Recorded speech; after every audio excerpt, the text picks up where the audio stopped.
If you like the video, make sure to like, subscribe, and comment for more videos like this. With all the UFO and alien life files being released to the public, tell us your scariest, most terrifying genuine encounter with aliens, humanoids, UFOs, or otherworldly beings that still gives you chills.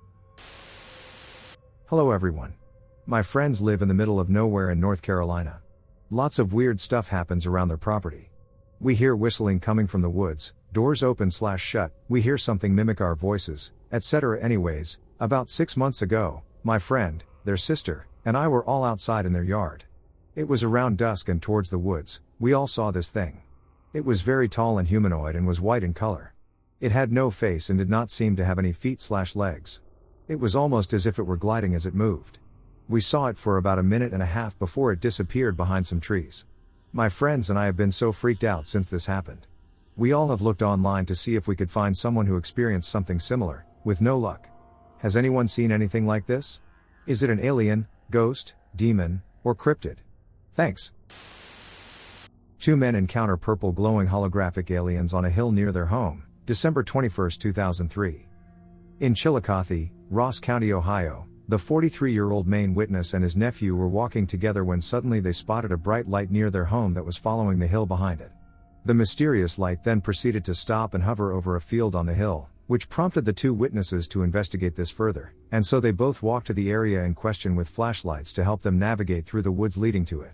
When they managed to get to the field, they saw that the object was massive and was above the tree line on the other side. The 2 men decided to try and communicate with the light by signaling to it with their flashlights, and the craft actually responded by flashing and morphing into different shapes like a pyramid, star, and square, which astonished the witnesses that the light did respond to them in any way. The light changed back to its circular shape and began to glow a strange purple color that covered the entire field, while the men noticed some entities emerging from the top of the object, gesturing to them with their arms. This continued until one of them finally came down from the craft and floated onto the field right in front of the 2 awestruck witnesses.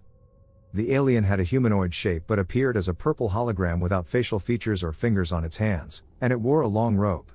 The men tried to communicate with the entity, but nothing seemed to happen, so the main witness reached his hand out to it in a friendly, non-threatening manner, and the purple light being actually reached its hand out and touched his, and as he himself says, "I felt no pressure on my hand, no feeling of a presence at all." The men then noticed 4 red blinking lights appear around the field, surrounding each side, and one of them moved close to the glowing purple UFO before it went back to its original position. As the main witness observed all this happening in the air, the purple glowing entity was gone in an instant. He seems to have suffered a slight memory wipe because his nephew told him the entity had floated back into the craft when the red light had moved. After the purple holographic alien disappeared, the witness and his nephew suddenly felt a strange sense of paranoia, as if they were being watched by something invisible. They quickly went home and found their dog hiding in the woods, which had been scared away when the entity floated back into the craft. Gray alien encounter. I saw a gray. I'm 56 now, I was 28 years old then. It was 1998 in Tampa, Florida. Everyone and everything tells me that I shouldn't believe it. But it was clear and haunting. Bad dreams mostly fade away, but this was different. It was a yellow twilight, so I could see just a little bit of light in my bedroom. My husband and I were asleep. I slept on the right side of the bed. I slept in a fetal position to the right. I felt a presence and slowly opened my eyes. And a small gray one stood there, facing me with a big head and big eyes. I don't remember seeing much nose or mouth. It was those eyes that terrified me. I was paralyzed. I tried desperately to move and desperately to speak. I wanted to wake my husband, but I couldn't. I was fighting my body to move. I think after 20 or so seconds I was able to turn to my husband and frantically tell him, but it was gone. I have never been the same. With most dreams you're in a different place, but when I had this experience, I was there. In my room. Everything looked exactly the same, lighting and all. It comes back to me, and I'm triggered every time I see anything to do with grays. That one Vegas incident in the backyard in 2023 triggered me most recently, even though it was 3 years ago. I wish we could know what exactly this experience is. Not just guess, but really know. That's what really haunts me. Okay, so I was 16, and my 2 friends and I decided to go out to the forest and camp. It was way out in the middle of nowhere, and we lugged our tents and beer out to the middle of a clearing. It was the edge of a farmer's field that had become overgrown. It was a really unusually hot summer that year, and we were enjoying listening to music, pitching our tents, and just goofing around. As darkness began to fall around 9 p.m., we lit a fire and started enjoying a few beers. I was sober, but I did have some alcohol. I'm only mentioning having a beer for the sake of transparency. But I was absolutely not drunk. We were so out in the middle of nowhere that you could see the stars, and it was so beautiful out. It was really warm, and we just sat and talked, and it was great. Just after midnight we were laughing about something when my friends started staring at the fire. Now I remember thinking they must be getting tired because they had gone so quiet. But then I realized it wasn't just them that had gone quiet. It was silent. No crickets, no wind, no crackling of the fire. I felt sort of confused. It made no sense how quiet it really was, and then I realized it was daylight. I was so dazed, and I had no clue what was happening, and that's when I looked up. It wasn't daylight, it was a light coming from an aircraft directly above us. It was hovering around house height right over the top of us. It was black and pointed and it was absolutely silent. It wasn't moving and it wasn't making any noise. I remember looking at my friends, and they were still completely still, staring at the campfire. I was confused and terrified, and as I started to say anything, no sound came out. I couldn't run. Then I felt like I was being told inside my head that it's all okay. To not panic and to be calm. I felt absolute bliss and peace. It washed over me like a warm bath, and I absolutely felt okay with whatever was to happen, be it good or bad. I no longer cared. Then as quickly as it had started, it finished. I woke up in the actual daylight in the tent. I have zero memory of the time between the craft being there and the morning. The only thing I do remember is flashes of a dog smell and something pressing my arms. Now I'm not the sort of person to immediately believe or not try to debunk what happened to me.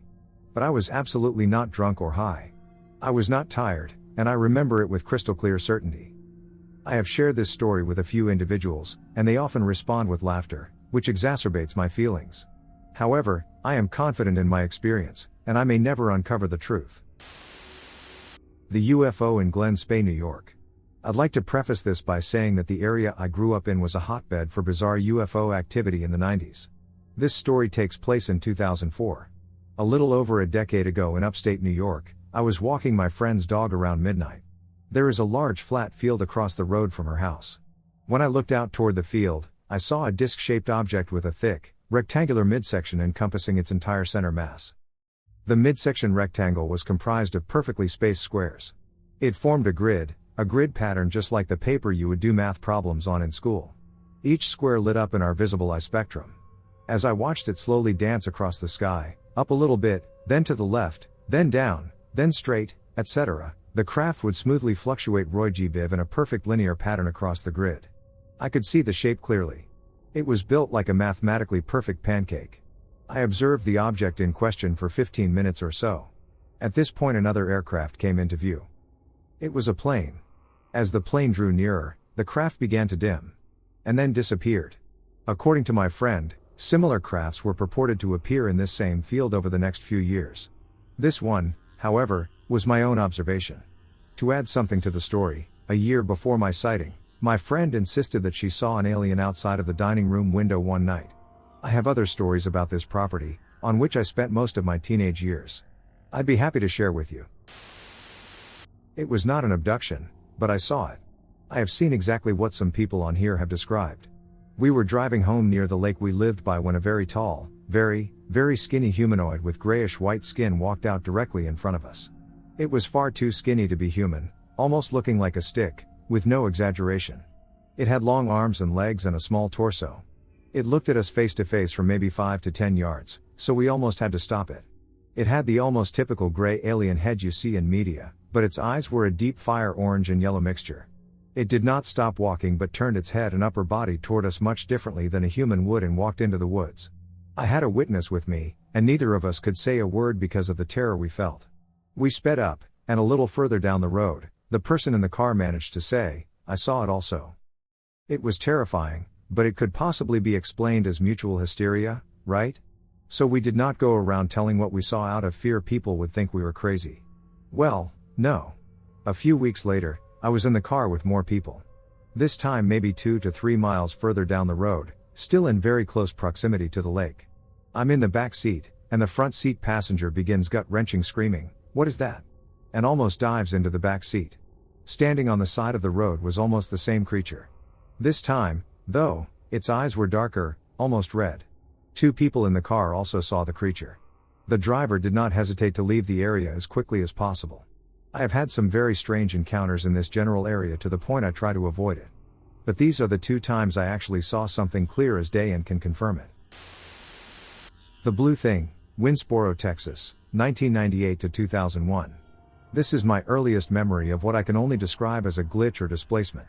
At the time, it was somewhere between 1998 and 2001. We lived in a house we had painted green out in the country next to Winnsboro, Texas.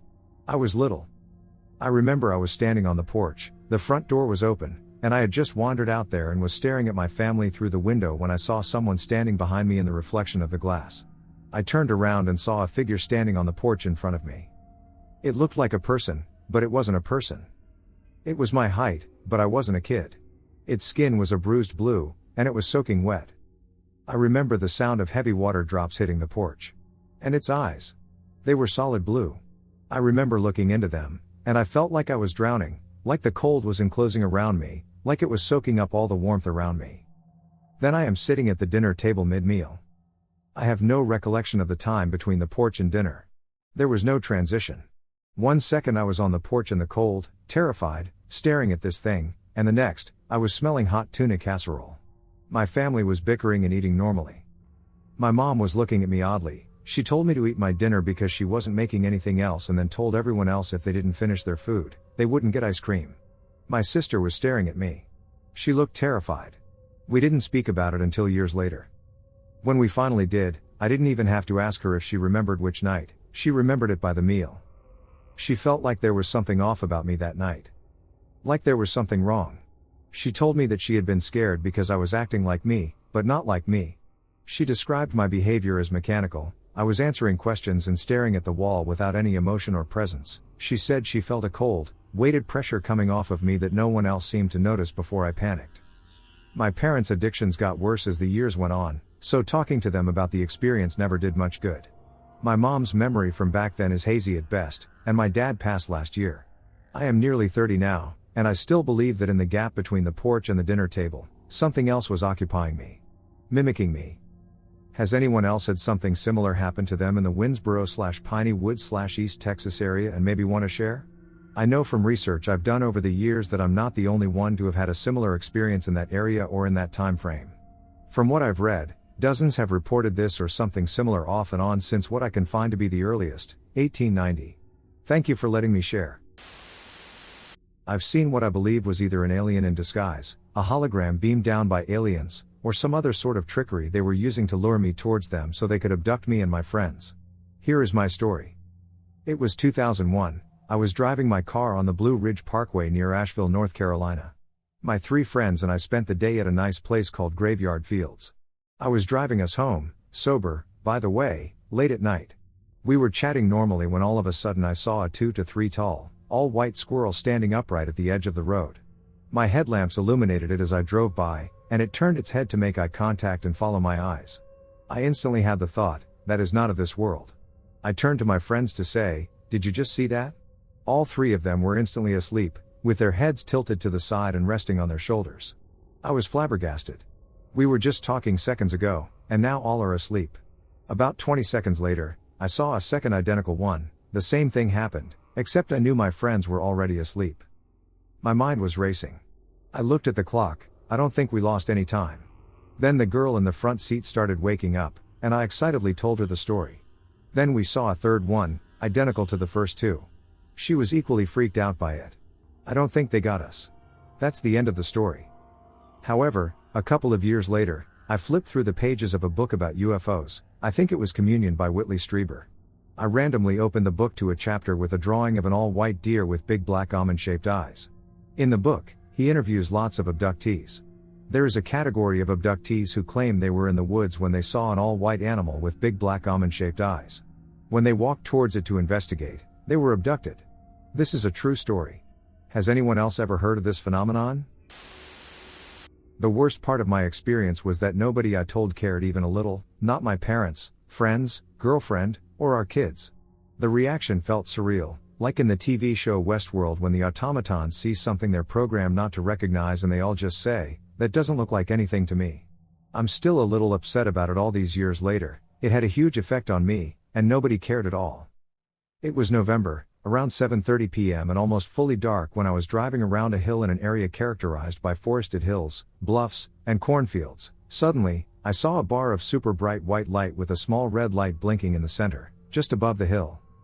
My mind thought maybe it was a bank of windows on a fancy house, but it was above the hill, and then I thought helicopter, but that clearly wasn't right either.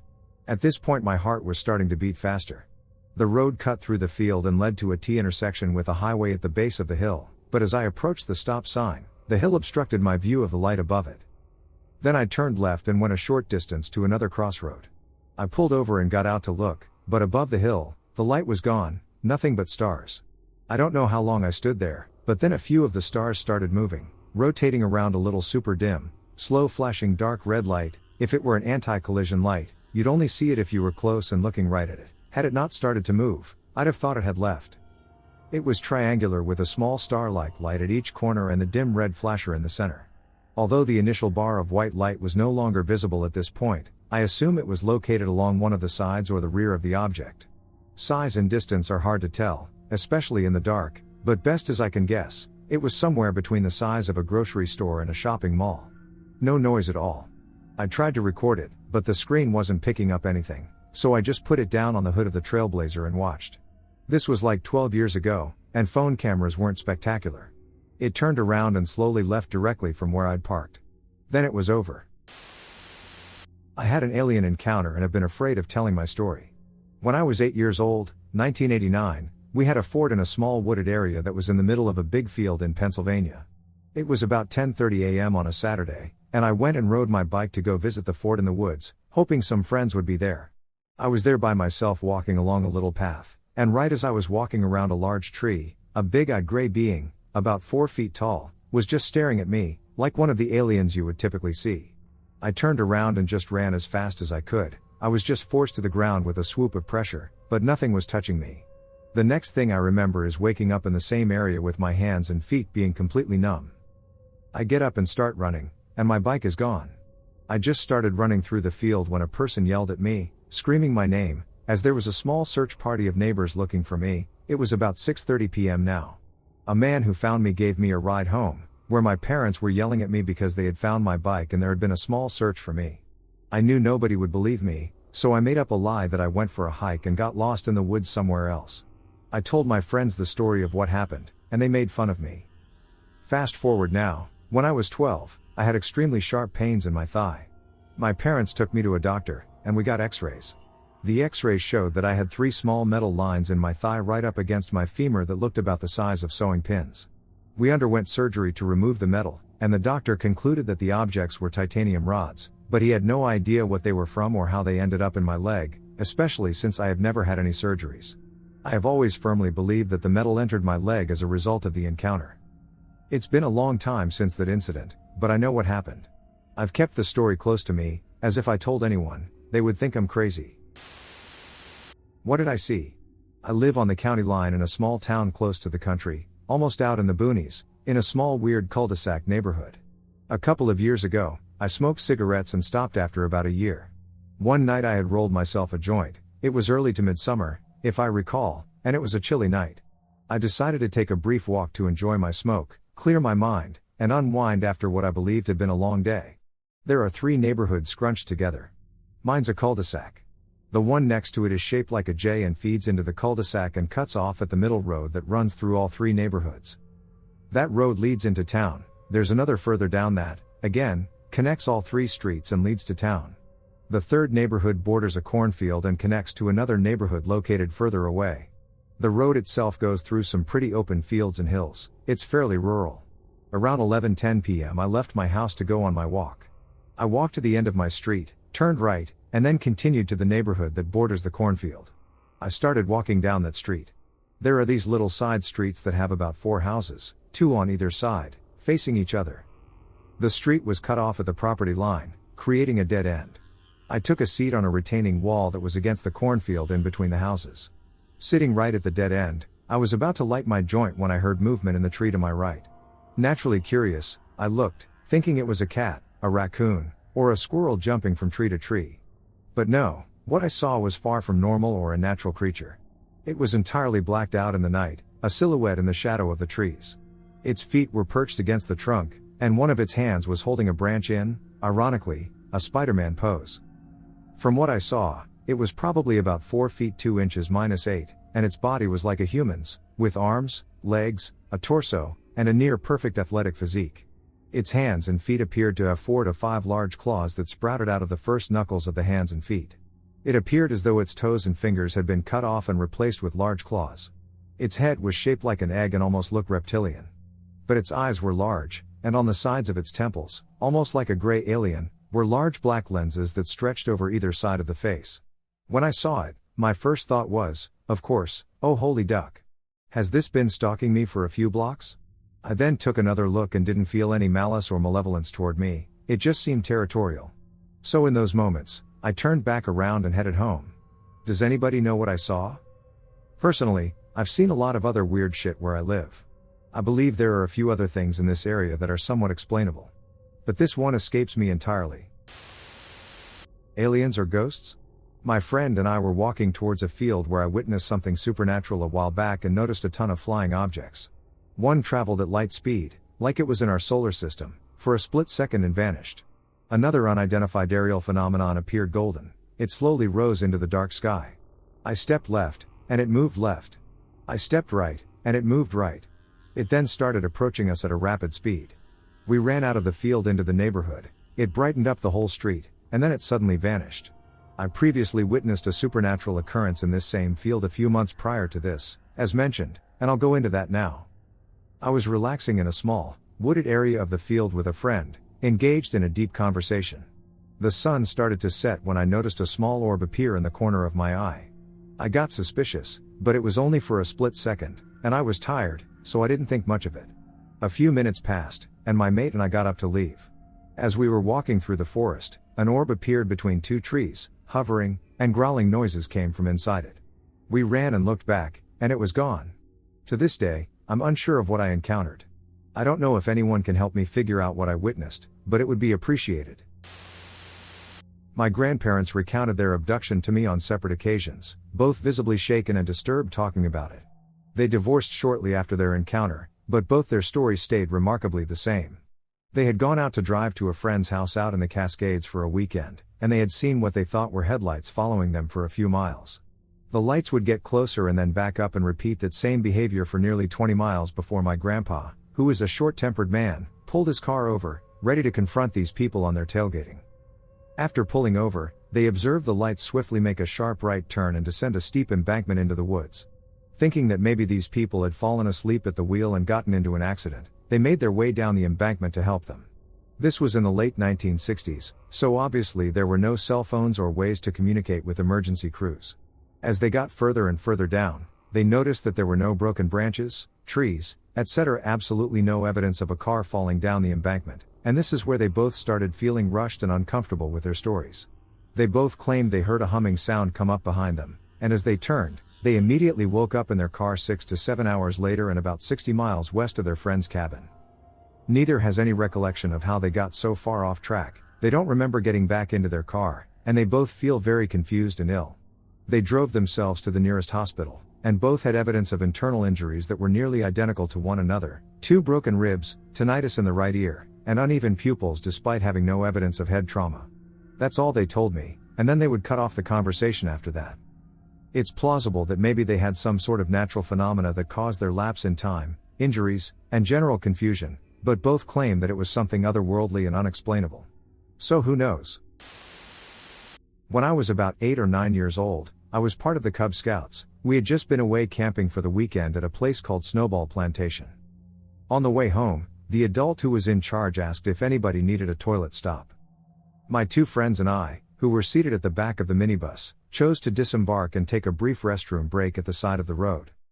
I was a bit shy at the time, so I decided to move away from the edge of the road, walk up a slight embankment, and stand on the edge of this wood.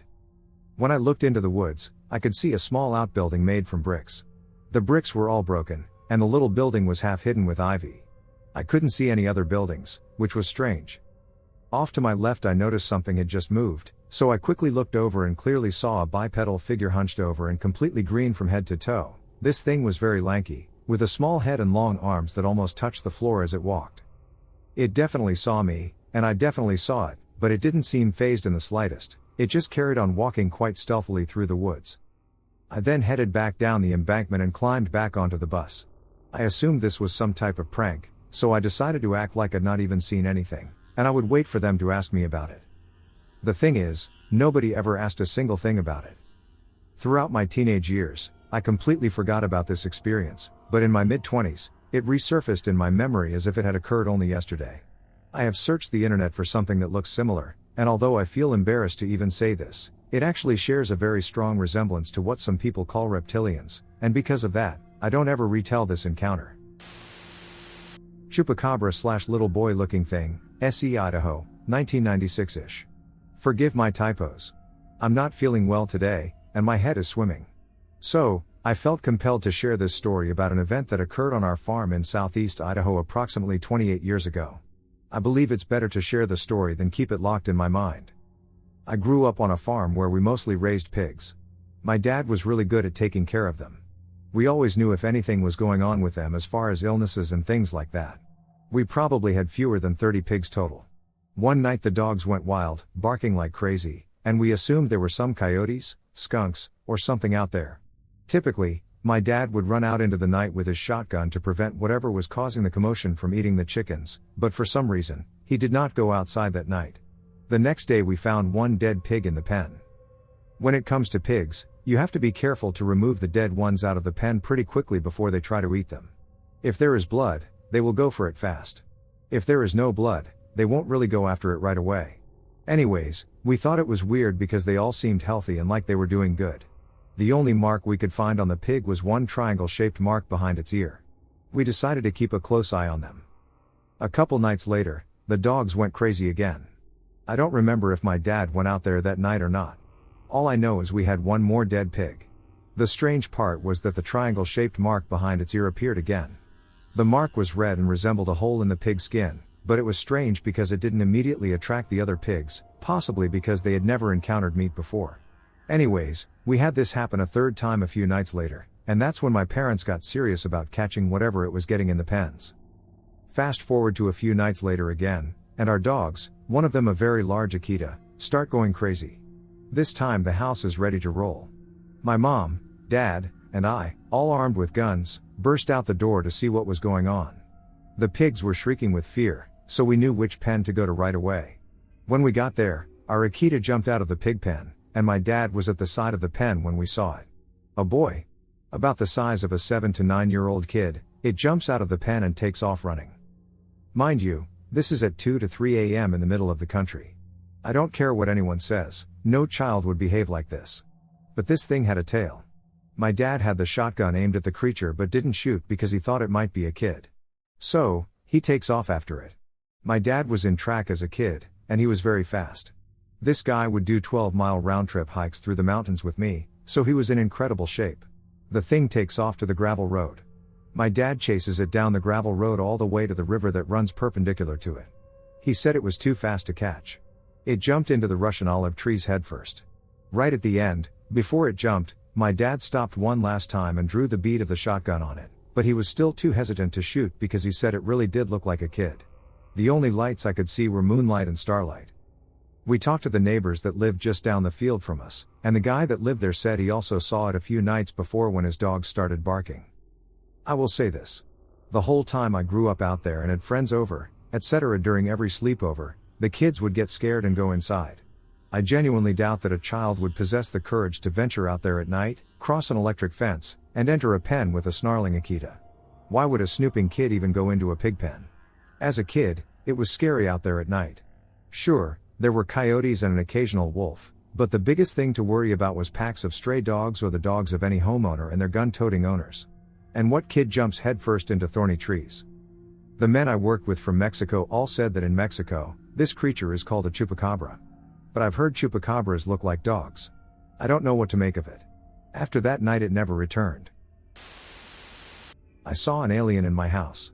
A few years ago, while I was sitting in the living room on a chair, I felt something strange in the hallway beside me that I can't explain, so I started taking photos with my phone's camera, and to my surprise, I captured what I can only describe as a gray alien, but it looked different. The color of the skin was more like a hunter's greenish-grayish skin. It was also skinny and short, but the face, the best way I can explain it, looked like an old man's with the cheeks sunken in. The head was slightly larger in proportion compared to a typical gray alien's head, but not as large as depicted in pictures. It had no hair or clothes, and it was standing on its arms, which hung straight down behind its back while its chest was arched up high.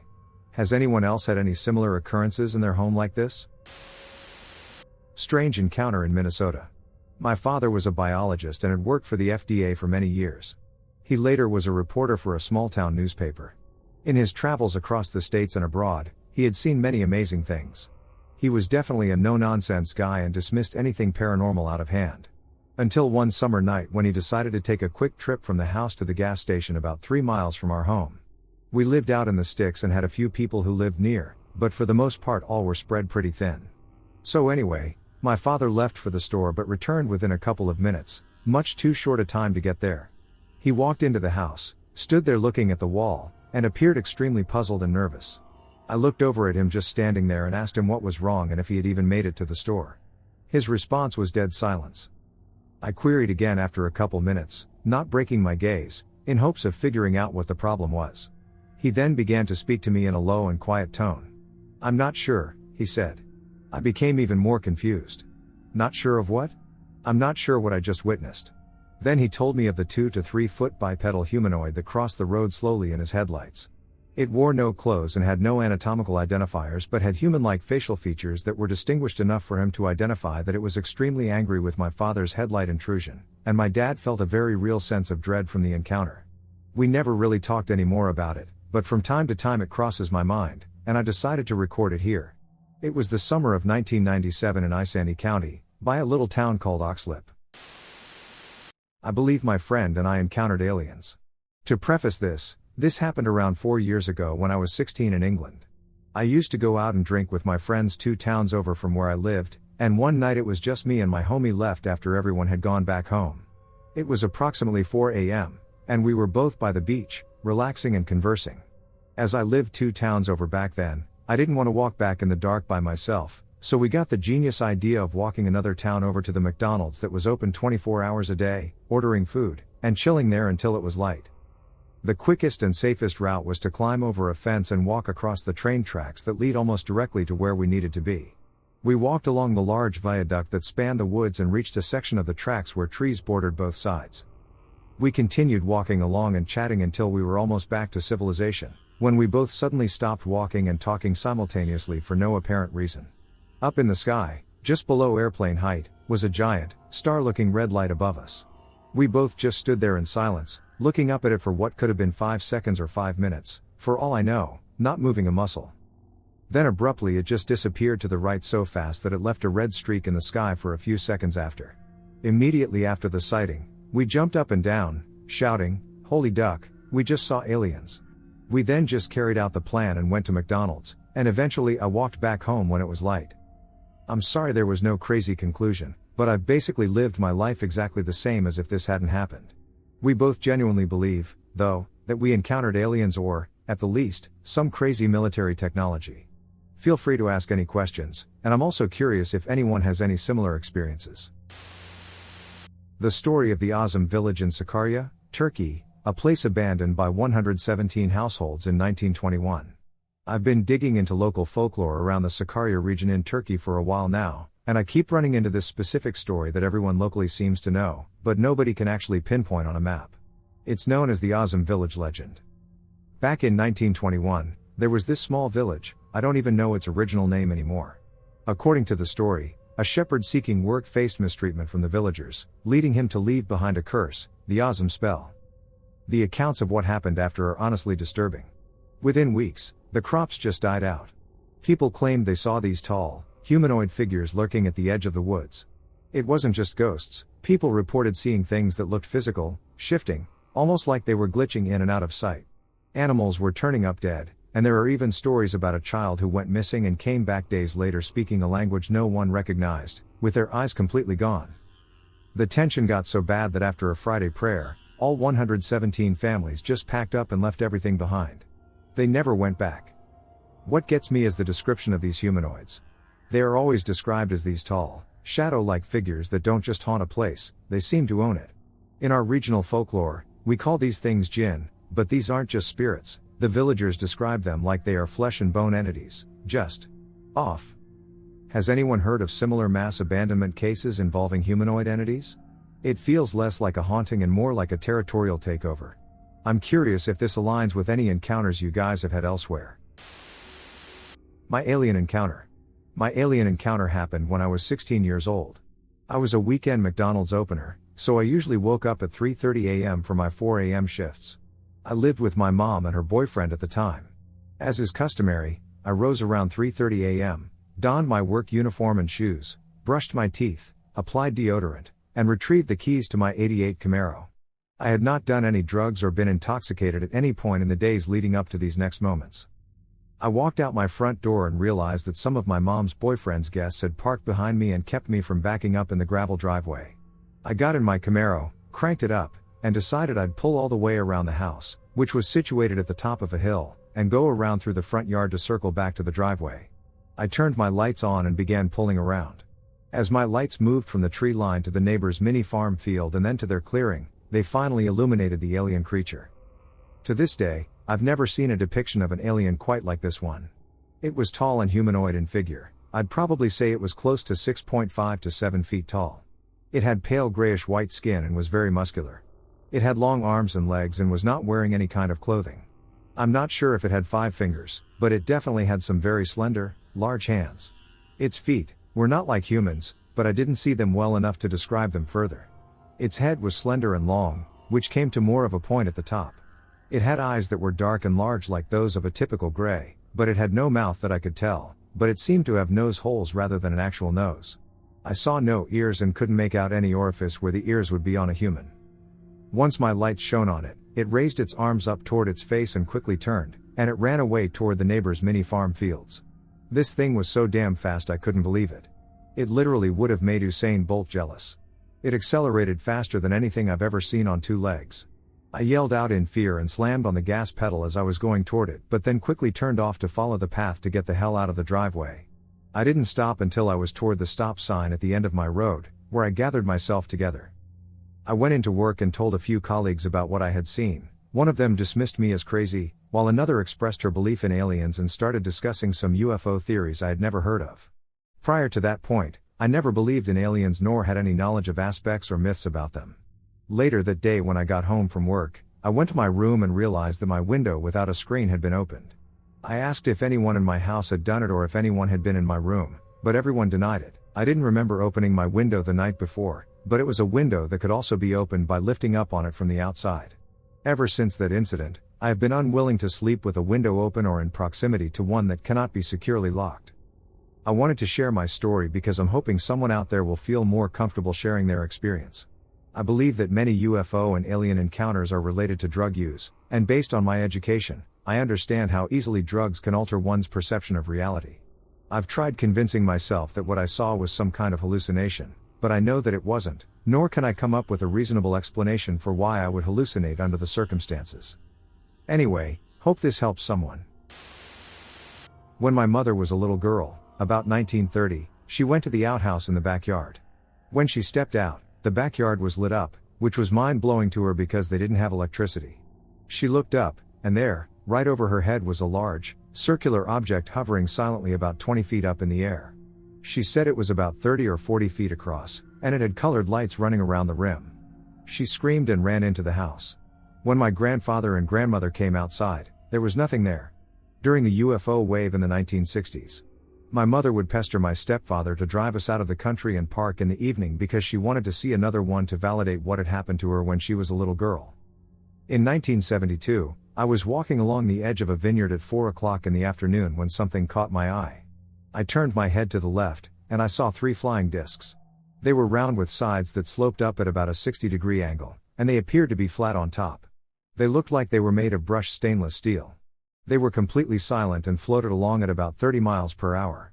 They were no more than 50 yards away from me, and they were just above treetop height. They flew to the end of the vineyard, and then there was a red blur in the sky, and they were gone. Shortly after that, or maybe even the same day, I don't remember, a girl in our town claimed to see a UFO land on the football field of an elementary school behind her house. She was mercilessly ridiculed. I had some of my best friends laugh in my face and say things like, "What were you smoking? Did you see any little green men?" The situation has hardly changed in 40 years. We moved a lot when I was a kid, but we had lived on this same farm when I was 4 years old. My sister used to wake up at night, look out the window, and see me wandering around in the yard. My mother locked the doors to keep me inside, and the doors would still be locked.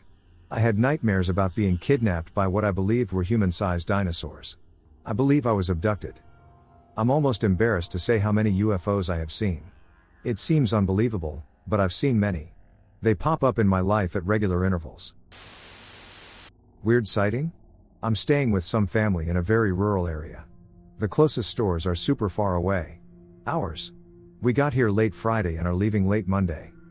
Today my cousin and brother happened to see a drone that was following them on the land. We have about 200 plus acres over here. Everyone felt confused and uncomfortable about the drone because it seemed creepy and invasive of our privacy on private property. However, we chose to ignore it, assuming that someone nearby was just bored. It's now 2:25 a.m. Monday, and my parents were together outside, relaxing near the house on this swing chair, listening to the nighttime sounds. I was inside in bed with my grandparents, cousin, and 2 siblings when I received a sudden phone call at 2 a.m. I was very confused and didn't expect anyone to be calling at that hour. I grabbed my phone and realized it was my mom, so I immediately answered to check if everything was okay outside, as there are many strange insects, poisonous creatures, snakes, coyotes, wolves, and other dangers in the area. My mom gets scared easily. She says in a concerned voice, "Dad and I just saw something flash over our heads, really low down on us, and we don't know what's happening." So I told my cousin, my brother, and my sister, and everyone seemed pretty freaked out because that's very unusual.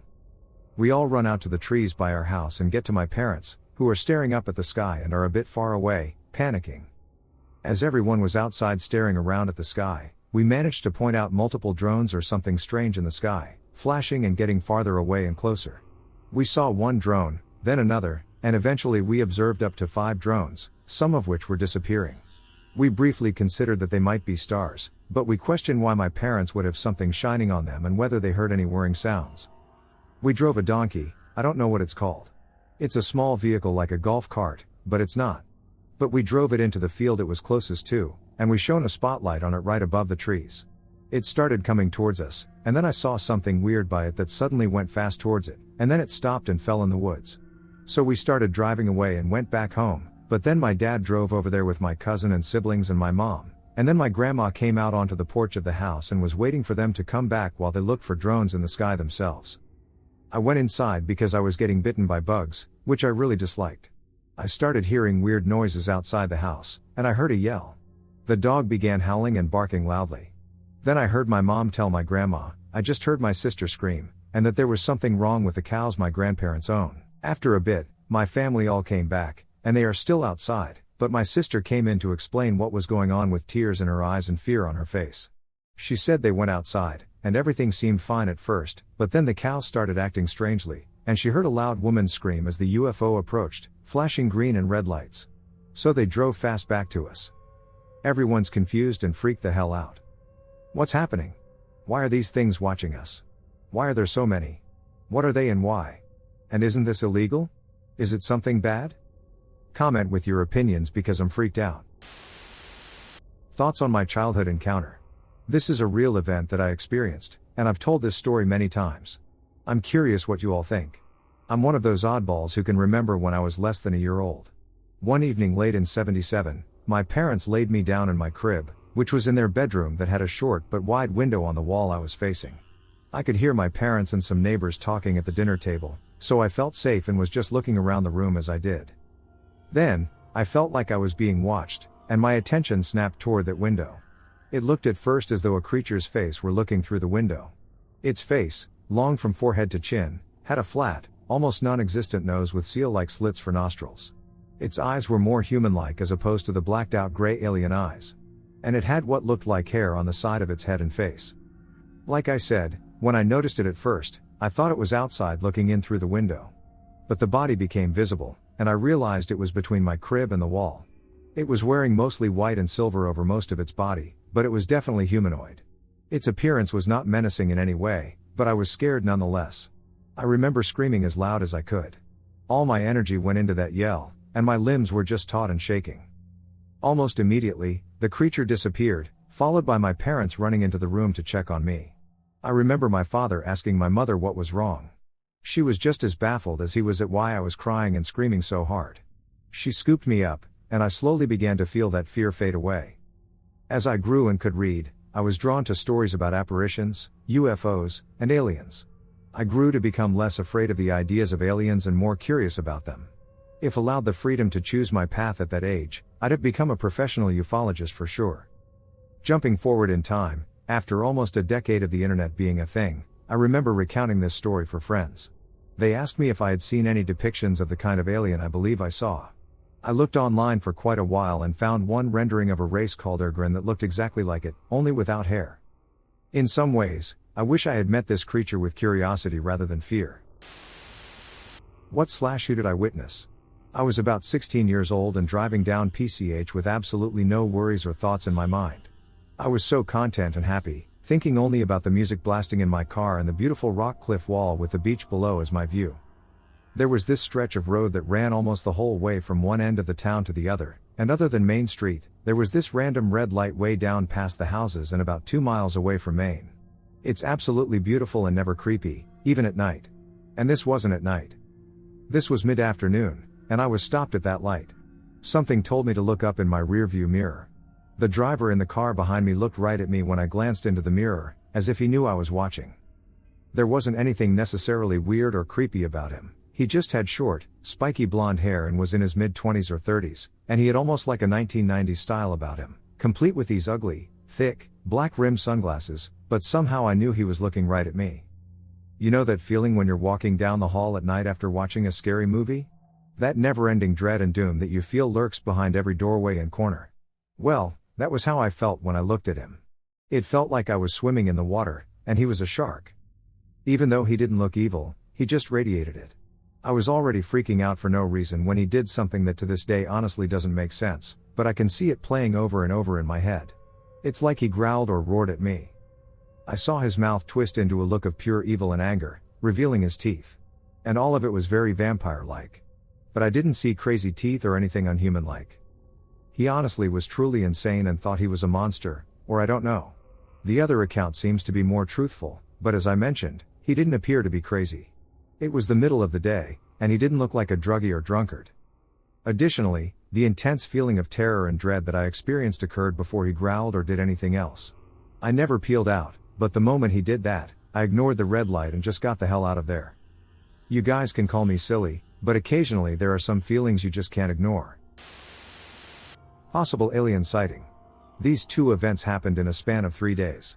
I live in the capital of my country, a large city surrounded by mountains, where UFO sightings are a common topic of discussion. However, they do not occur frequently, and when they do, they are always directed towards the mountains or hills leading to the coast. I'll give 2 previous events first for context.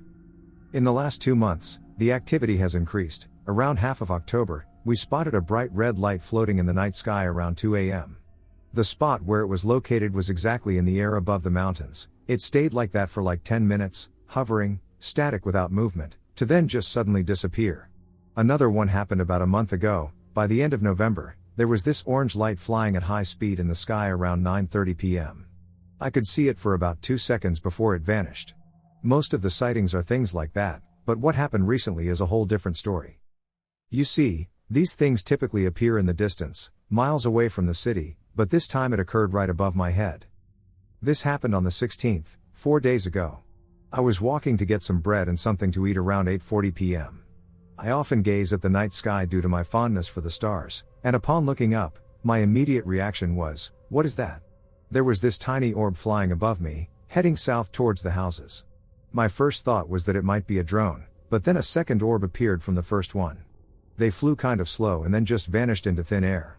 The thing is, 3 other people saw this. They were all looking up and asking, "What was that?" For some reason, since that night, I've felt like we are being watched every night. Now this is when things get weirder. This incident happened last night, around 3:10 a.m. My girlfriend and I got sick after the night of the 16th. She is unable to sleep much due to severe head and body aches, so we remain awake for most of the night, particularly me, to care for her until she is able to fall asleep. This time, I was lying on the bed watching something on the TV while she was in the bathroom. When she came back to bed, she looked outside to the street. We live on the 4th floor, and the way she looked back at me was the same look I had that night when I saw the orbs. She double-checked outside and looked at me straight in the eyes and said, "I saw something weird walking on the other side of the street." I already felt like someone was watching me, but I didn't anticipate this. What she described was a small, dark figure, like a silhouette walking fast with 2 legs. The thing is, it was heading towards the location I saw the 2 orbs 3 nights ago, and I had to see if I spotted whatever that thing was. I couldn't see it, but on the building across the street, which is an apartment building that hasn't opened yet, there was constant movement of small shadow things from around corners, like they were watching us. I felt uneasy for the rest of the night, and even now, as I write this, that feeling persists. We have no idea what she saw, if it was an actual alien or something else. Shadow figure. Alien? Demon? Shadow person? Hey guys, I wanted to share something creepy. The house I live in was my childhood home. I recently bought it from my parents after the divorce. Anyway, I grew up in this house. The structure of the house is the same. The lights/poles across the street are the same. The pool and park structure/lighting across the street is the same. Before my parents moved out, my mom was sitting on the couch, which is adjacent to the front door. But the windows on the front door are frosted so you can see light/shadows but not anything specific. Anyways, my mother is sitting on the couch and notices a figure. Tall/skinny, around 6/7 feet. It's shaped like a bald-headed alien. The figure is leaning in from the right side of the glass, kind of like it's looking in from the front patio. Super creepy. She noticed it for the first time ever. I saw it as well, but my stepdad and sister could not see it. Fast forward to today. I see this figure every night. Only at night and only at the front door. I leave my front patio lights on for most of the night. When I turn them off, you can see him even more than before. You have to see it from the back of the house. He's there almost every night and doesn't move. Just looks in. Sometimes the shape will change. Or it'll change to where it looks like the figure is standing at the door just looking in. It'll be more apparent. Sometimes he's not even there, but others don't notice him. I have attempted to explain this to my friends. The only other person that's seen him is my niece. I'm pretty intact spiritually. If it is something, I don't give it power. I've learned not to be fearful. So outside of seeing him randomly, I am not afraid of it. Usually I ignore it, and now I just deal. He just throws me off when I look up and see him looking in and his shape has changed. I don't joke/play with it. And I put out enough energy to let it and anything else know my spirit/aura/consciousness, whatever you call it, is strong. Duck around and find out is what I say to myself, but what the duck can I actually do if it is an alien or, worse, a demon? That being said, my intuition suggests that it is indeed something. I get a playful vibe, like child's play, from it. It feels as if the object knows I'm attempting to understand it without directly interacting with it. And it really doesn't bother me or my children. A dog/humanoid figure in the middle of the road? This isn't my story, but my parents' story from before I was born. It's going to be a bit short since I was told this a while ago and randomly remembered. My mom and dad told me they were driving back from a party late at night when they first started dating, so early to mid-2000s. My dad was driving, and it was super dark out. Nobody else was on the road, and they were surrounded by either bush or cane farms. I forgot which one, but this is set in Queensland, Australia, in a rural town. They were just driving normally, chatting about the night they had and the party when they saw something on the road, and my dad slammed on his brakes. They said it was the scariest thing they've ever seen. It was a mid to large size dog, I forgot, but I'm pretty sure my parents mentioned it didn't have any fur/hair. Since my parents are animal lovers, they naturally stopped when they saw the dog. However, as they watched, the dog appeared to almost transform. They described it as looking disgusting, as if it were altering its body in real time, standing up on its hind legs and taking on a humanoid appearance with long, finger-like paws. It was just absolutely horrific and nauseating to look at before it ran off into the bush/cane fields next to the road. My parents both described the fear and horror they felt, looking at each other to confirm they had both seen what had just happened. They quickly drove off after that, possibly breaking a few speeding laws. LOL, but my parents said, to this day, that's the most terrifying thing they've ever seen. Would anyone know what this creature could be? I already suspect it may be a skinwalker, but I'm not too educated on native Australians' history and religious beliefs in what creatures lurk in this country, besides some common or well-known ones. The UFO I witnessed. When I was 15 years old, I went on a hunting trip at my uncle's farm, which is located maybe a half-mile down a dirt road behind my house. I rode my ATV. At that time, I was there and made my way through the woods to my uncle's tree stand. I waited until there was barely any light left coming through the woods, as I hadn't seen any deer that day or any animals, for that matter. I hopped on my ATV and headed down the dirt road once more, and about halfway into the trip, I felt like something bad was about to happen, like my senses felt danger coming. As soon as I looked to the left of me, I saw a huge orange light gliding through the night sky over an open field. I noticed it was keeping pace with me and was heading straight in my direction like it had noticed me or something. I sped up to try and outrun it, and when I looked back over, it was already halfway across the field. Then the light split apart or was maybe coming into view, but there were now 3 large orange lights in a perfectly triangular formation. Despite my efforts, the craft caught up to me and was now directly over my head, and in a panic, I stopped the ATV and just prayed it wouldn't beam me up or something, but, thankfully, it kept going. I don't know why it followed me, but as soon as it flew over a nearby forest out of view, I floored the ATV all the way home, locked it in the barn, and ran faster than I ever ran into my house and locked the door. I frantically told my parents what happened, but of course they didn't believe a word I said. I sat up against my bedroom door, terrified that I would be abducted, but thankfully nothing happened. However, I did experience constant nightmares about aliens taking over the world. Some paranormal stuff did happen at my house years after that, though, like I thought I saw shadow figures every now and then, and I would have constant sleep paralysis, but it eventually stopped, thankfully. Thanks for listening to my story. I don't tell very many people in person my story for obvious reasons. My encounter. This happened to me, my sister, and 2 friends about 15 years ago. The incident occurred in Washington State at a campground where my grandparents owned a trailer/site. The campground was quite empty except for my group. On this night there was a massive meteor shower. We lay in a parking lot for hours watching hundreds of meteors flash by. It was amazing. We headed back to the trailer late, around 1 a.m. We got back and decided to hang out in the cul-de-sac at our site to see if we could see anything else. It was a heavily forested area, and this way we could look up and see the sky. We were all standing there when we heard rustling in the bushes near us, followed by whispers all around us. It sounded like a different language or maybe gibberish. I couldn't identify male or female voices, just whispers, coming from all around us. The lights were on at the site, but we couldn't see anything around. We were scared but didn't run in. I can only imagine what everyone else was thinking/feeling. I was curious and a bit frightened. We were talking to each other at this time, asking each other if they heard the whispers, what the hell that was, and so on, and then suddenly everything went quiet, silent, as our eyes focused on a bright blue light in the woods on the other side of the cul-de-sac. The light was so bright, yet it didn't illuminate anything around it. It appeared to be floating, swaying back and forth through the trees. I felt like I couldn't move. I was terrified but so curious. We all stood there watching this ball of light for what felt like an hour but also a second at the same time. The light seemed somehow inviting, yet no one was willing to move a muscle. One of us calmly said, "We should go inside," and we all silently agreed and went back in.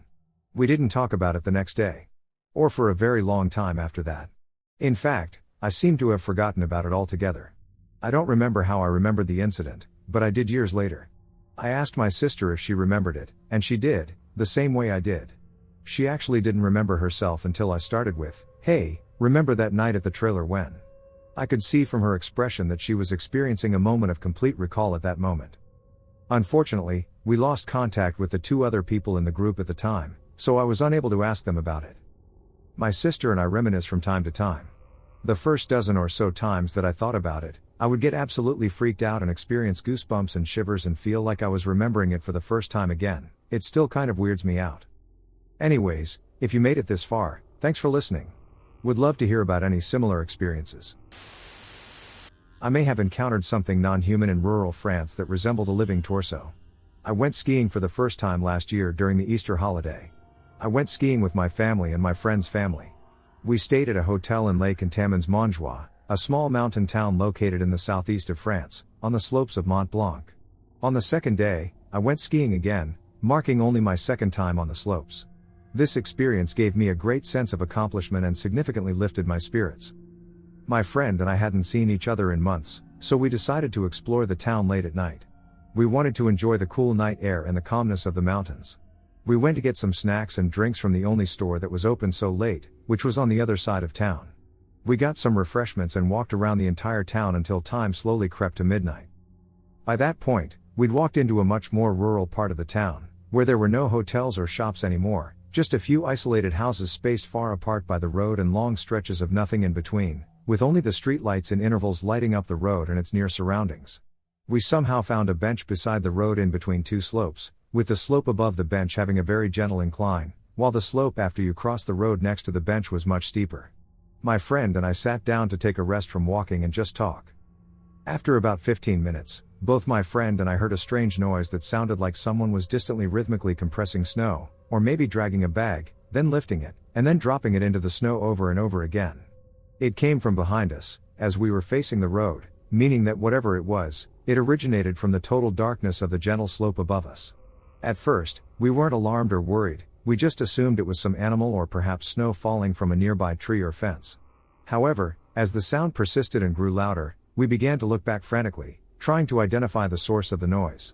It genuinely sounded like it was approaching us. At this point, a sharp smell of lobster and cheap crab meat permeated the air. It resembled those inexpensive crab meat sticks mixed with a sweet aroma reminiscent of movie theater popcorn. We stood up, looked behind us, and the sound started shifting to the left of the bench, still engulfed in the pitch black of the slope. Then, we genuinely saw something that to this day causes me to avoid going out at night. I know this sounds absolutely insane, and I really do not believe in the paranormal or UFOs or anything like that, but I swear this 100% happened. The figure resembled a human torso in its size and proportions, except it was very blocky with a slight V-shaped taper, almost like an upside-down trapezium. The body was only about 40 centimeters tall, but its arms were much longer, at least 1.5 meters. When they were fully extended, they made the body almost a meter tall. It had long, skinny, bony arms growing out from either side of the top of its body, and it used these arms to move, placing them on the ground in front of it and pushing itself up in short, uneven hops down the slope.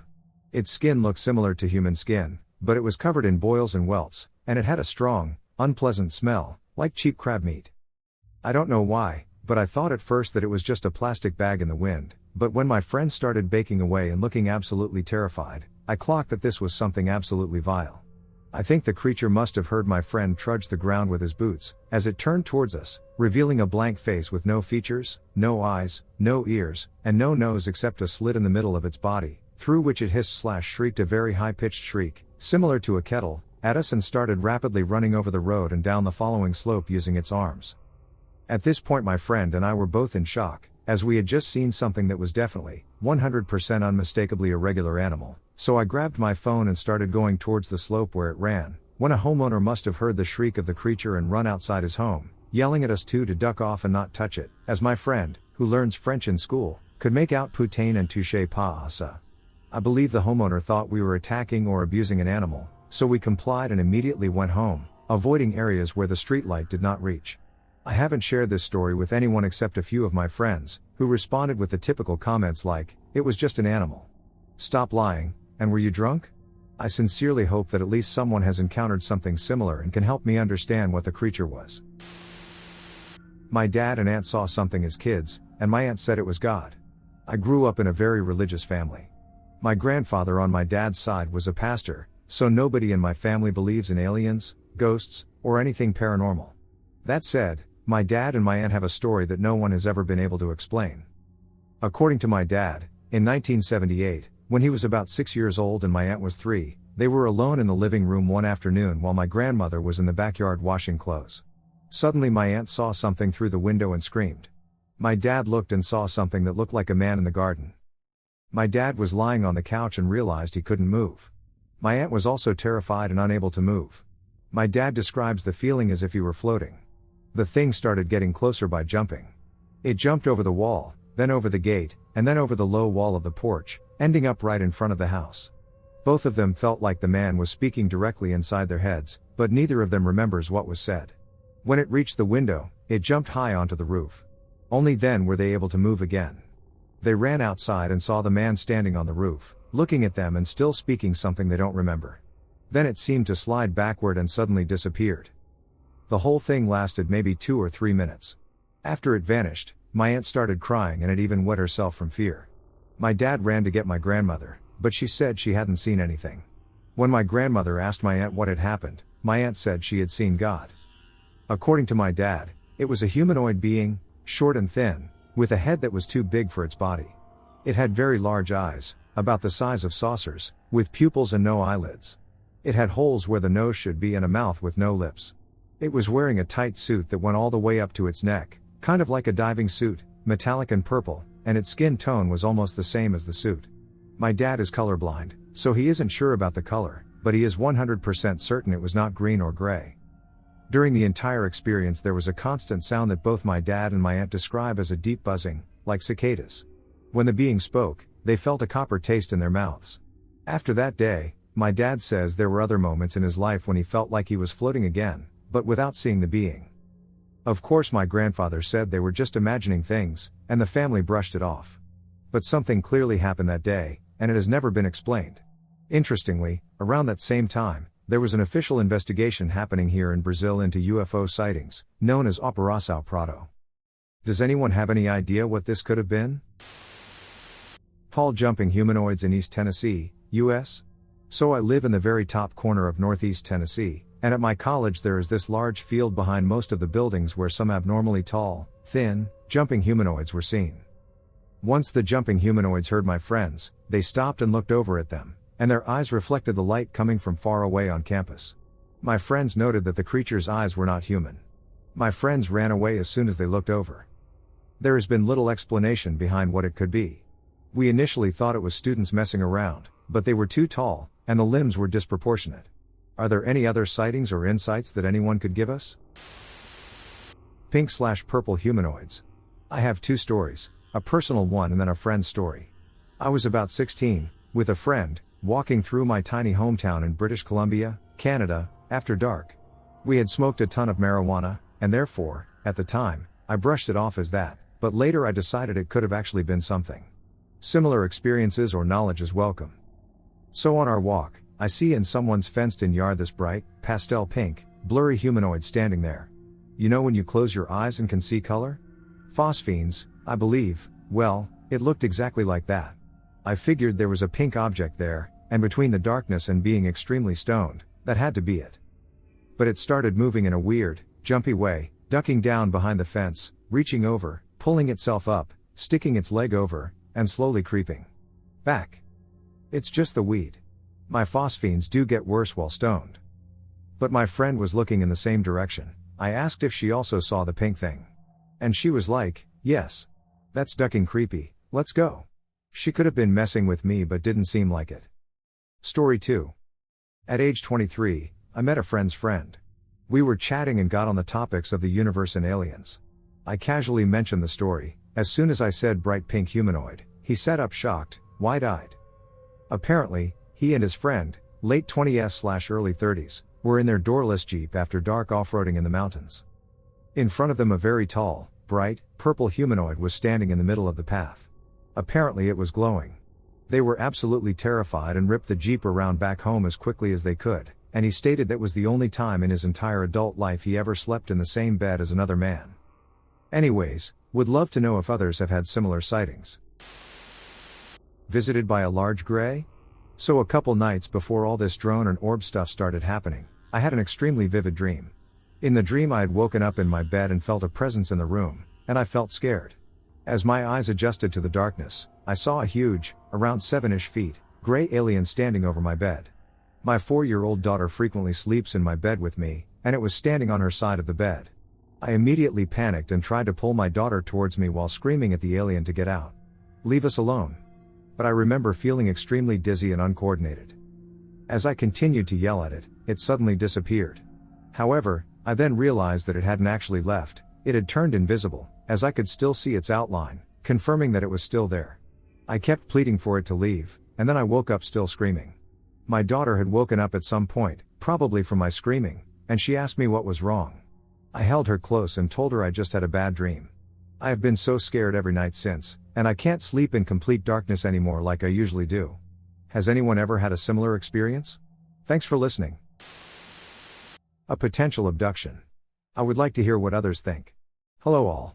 I just want to preface this with the fact that I've always been a believer in aliens and all things paranormal, so I'm not a skeptic looking for an explanation or anything like that. I'm just curious what others may think about my potential experience. My sister and a handful of other people I've shared this with have said it sounds like I was abducted, but like I said, I want to hear other people's opinions. It was back in early May. I was in a faith-based drug program called Hope Center in southwestern Virginia. We went on our spring vacation to a campground called Camp Lee Ford in Ridgeway, Virginia, for the weekend. The first day there was uneventful, just unpacking, the usual Bible stuff that a faith-based program entails, playing some cornhole, swimming, and fishing in the pond, and then dinner. When it came time for bed, I went to the cabin I was staying in and got into bed. The cabins contained 10 to 12 metal bunk beds, with half of them located on one side of the room and the other half on the opposite side. I slept on the bottom bunk. Here's where I had my experience. I fell asleep, and at some point I had an extremely vivid dream. In my dream, I was standing outside of the cabin at night and staring up at the sky. In the sky, there was this triangular craft.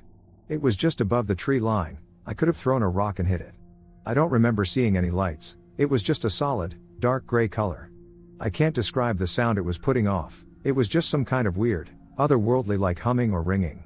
In my dream, I remember thinking, oh shit. That's a UFO. So I ran inside the cabin and woke up a couple of my friends and had them come outside to look. As soon as we got back outside, the noise it was making got even louder, and it took off, flying in a straight line, not gaining any height. A few moments after it flew off, a bunch of solid, metal, Zeppelin-shaped crafts came following behind it. I mean hundreds. Just zooming behind it. After they all flew out of sight, the Earth started to spin really fast. You know how in TV shows and movies when they want to show that time is passing quickly, they show the day and night cycles just speeding by? It looked like that. When it stopped spinning, it was daytime, and it was just me and my friends that I brought outside to look at the original craft. The cabins were gone, and the gravel driveways were gone. It was all nature.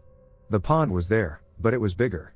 We started to hear some kind of noises, and these prehistoric-looking birds walked up to us. There were probably 5 or 6 of them, and they didn't look like any specific species of prehistoric animal I'd seen before. They just had that prehistoric look. A few moments after the animals walked up to us, the Earth started spinning fast again, the day and night cycle speeding through as before, and then finally it was just me, alone, outside the cabin, staring up at the craft. I then woke up by falling off my bunk. It was as if I were on the top bunk and just phased through it and fell to the bottom bunk, a straight drop. It didn't feel like one of those times when you fall asleep too fast and your brain and body spaz out, or when you feel like you're falling in a dream / while asleep and you jerk awake. I felt like I was dropped. The kicker to that part is that my bunkmate woke up and asked what the heck I was doing, because apparently I shook the whole bunk as if I had jumped full force onto the bottom bunk or had fallen into it. These were pretty sturdy metal bunks too. Earlier in the day, I had originally occupied a top bunk, weighed over 300 pounds, and climbed on top to conduct an integrity test, during which I flopped around, grabbed the railing, and forcefully shook the bunk. It barely budged. However, my bunkmate decided to switch with me since he was significantly smaller, making it easier for him to get up and down than it would have been for me. I didn't have any unusual marks or wounds, except for a mark right under my belly button that was too large to be a mosquito bite, and it took a couple of months to fully heal. I'm not chalking that up to the potential encounter. I do think it was more than likely a bug bite, but who knows? So, what do y'all think? Just a crazy dream or maybe something more? A floating object and something more. When I was 18, a friend and I were sitting on her couch, watching TV. Suddenly, I got a strange feeling that I should turn around. Behind us, to the left, was a closed window. The shades were shut and the drapes drawn. It was nighttime. Out of nowhere, this vibrant white orb, 6 inches or so in diameter, comes bursting through the closed window, blinds, and drapery. There is no noise. The orb hovered in the rear of the room for a couple seconds and then darted left and right and turned around, returning from whence it came. I about faced and realized that my friend was also looking in the same direction.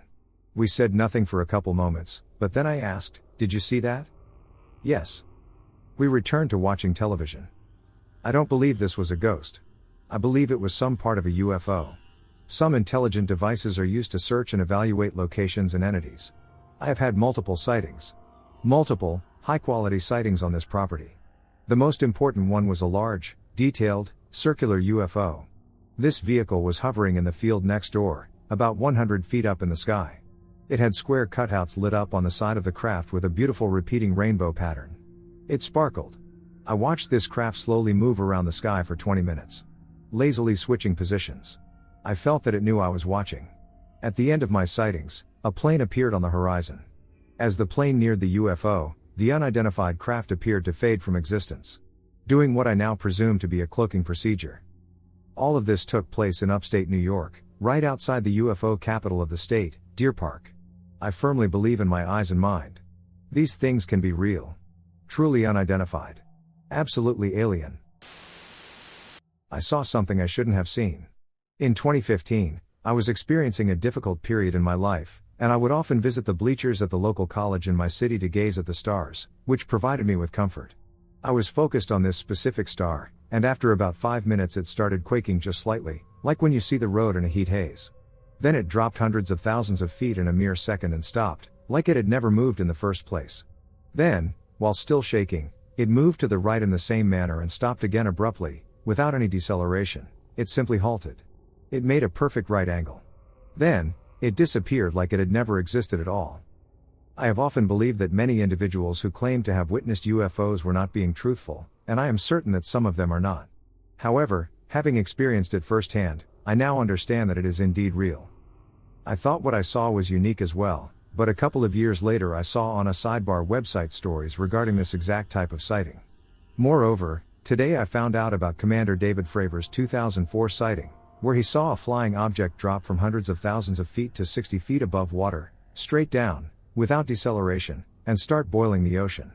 I was astonished to discover that it closely resembled my own experience and that it was witnessed by high-ranking military personnel. I don't know if the objects are aliens, military from our country or other countries, or something else entirely, but I do know that they exist and are more powerful and advanced than we can imagine. 2025 Whittianga, NZ, tall figure with orange eyes? I know the story sounds like it's made up, but I swear it is not a hallucination. But the more days pass, the less real it feels. So it might be a hallucination, but I don't even know at this point. So my day started off fine, and everything was fine until evening.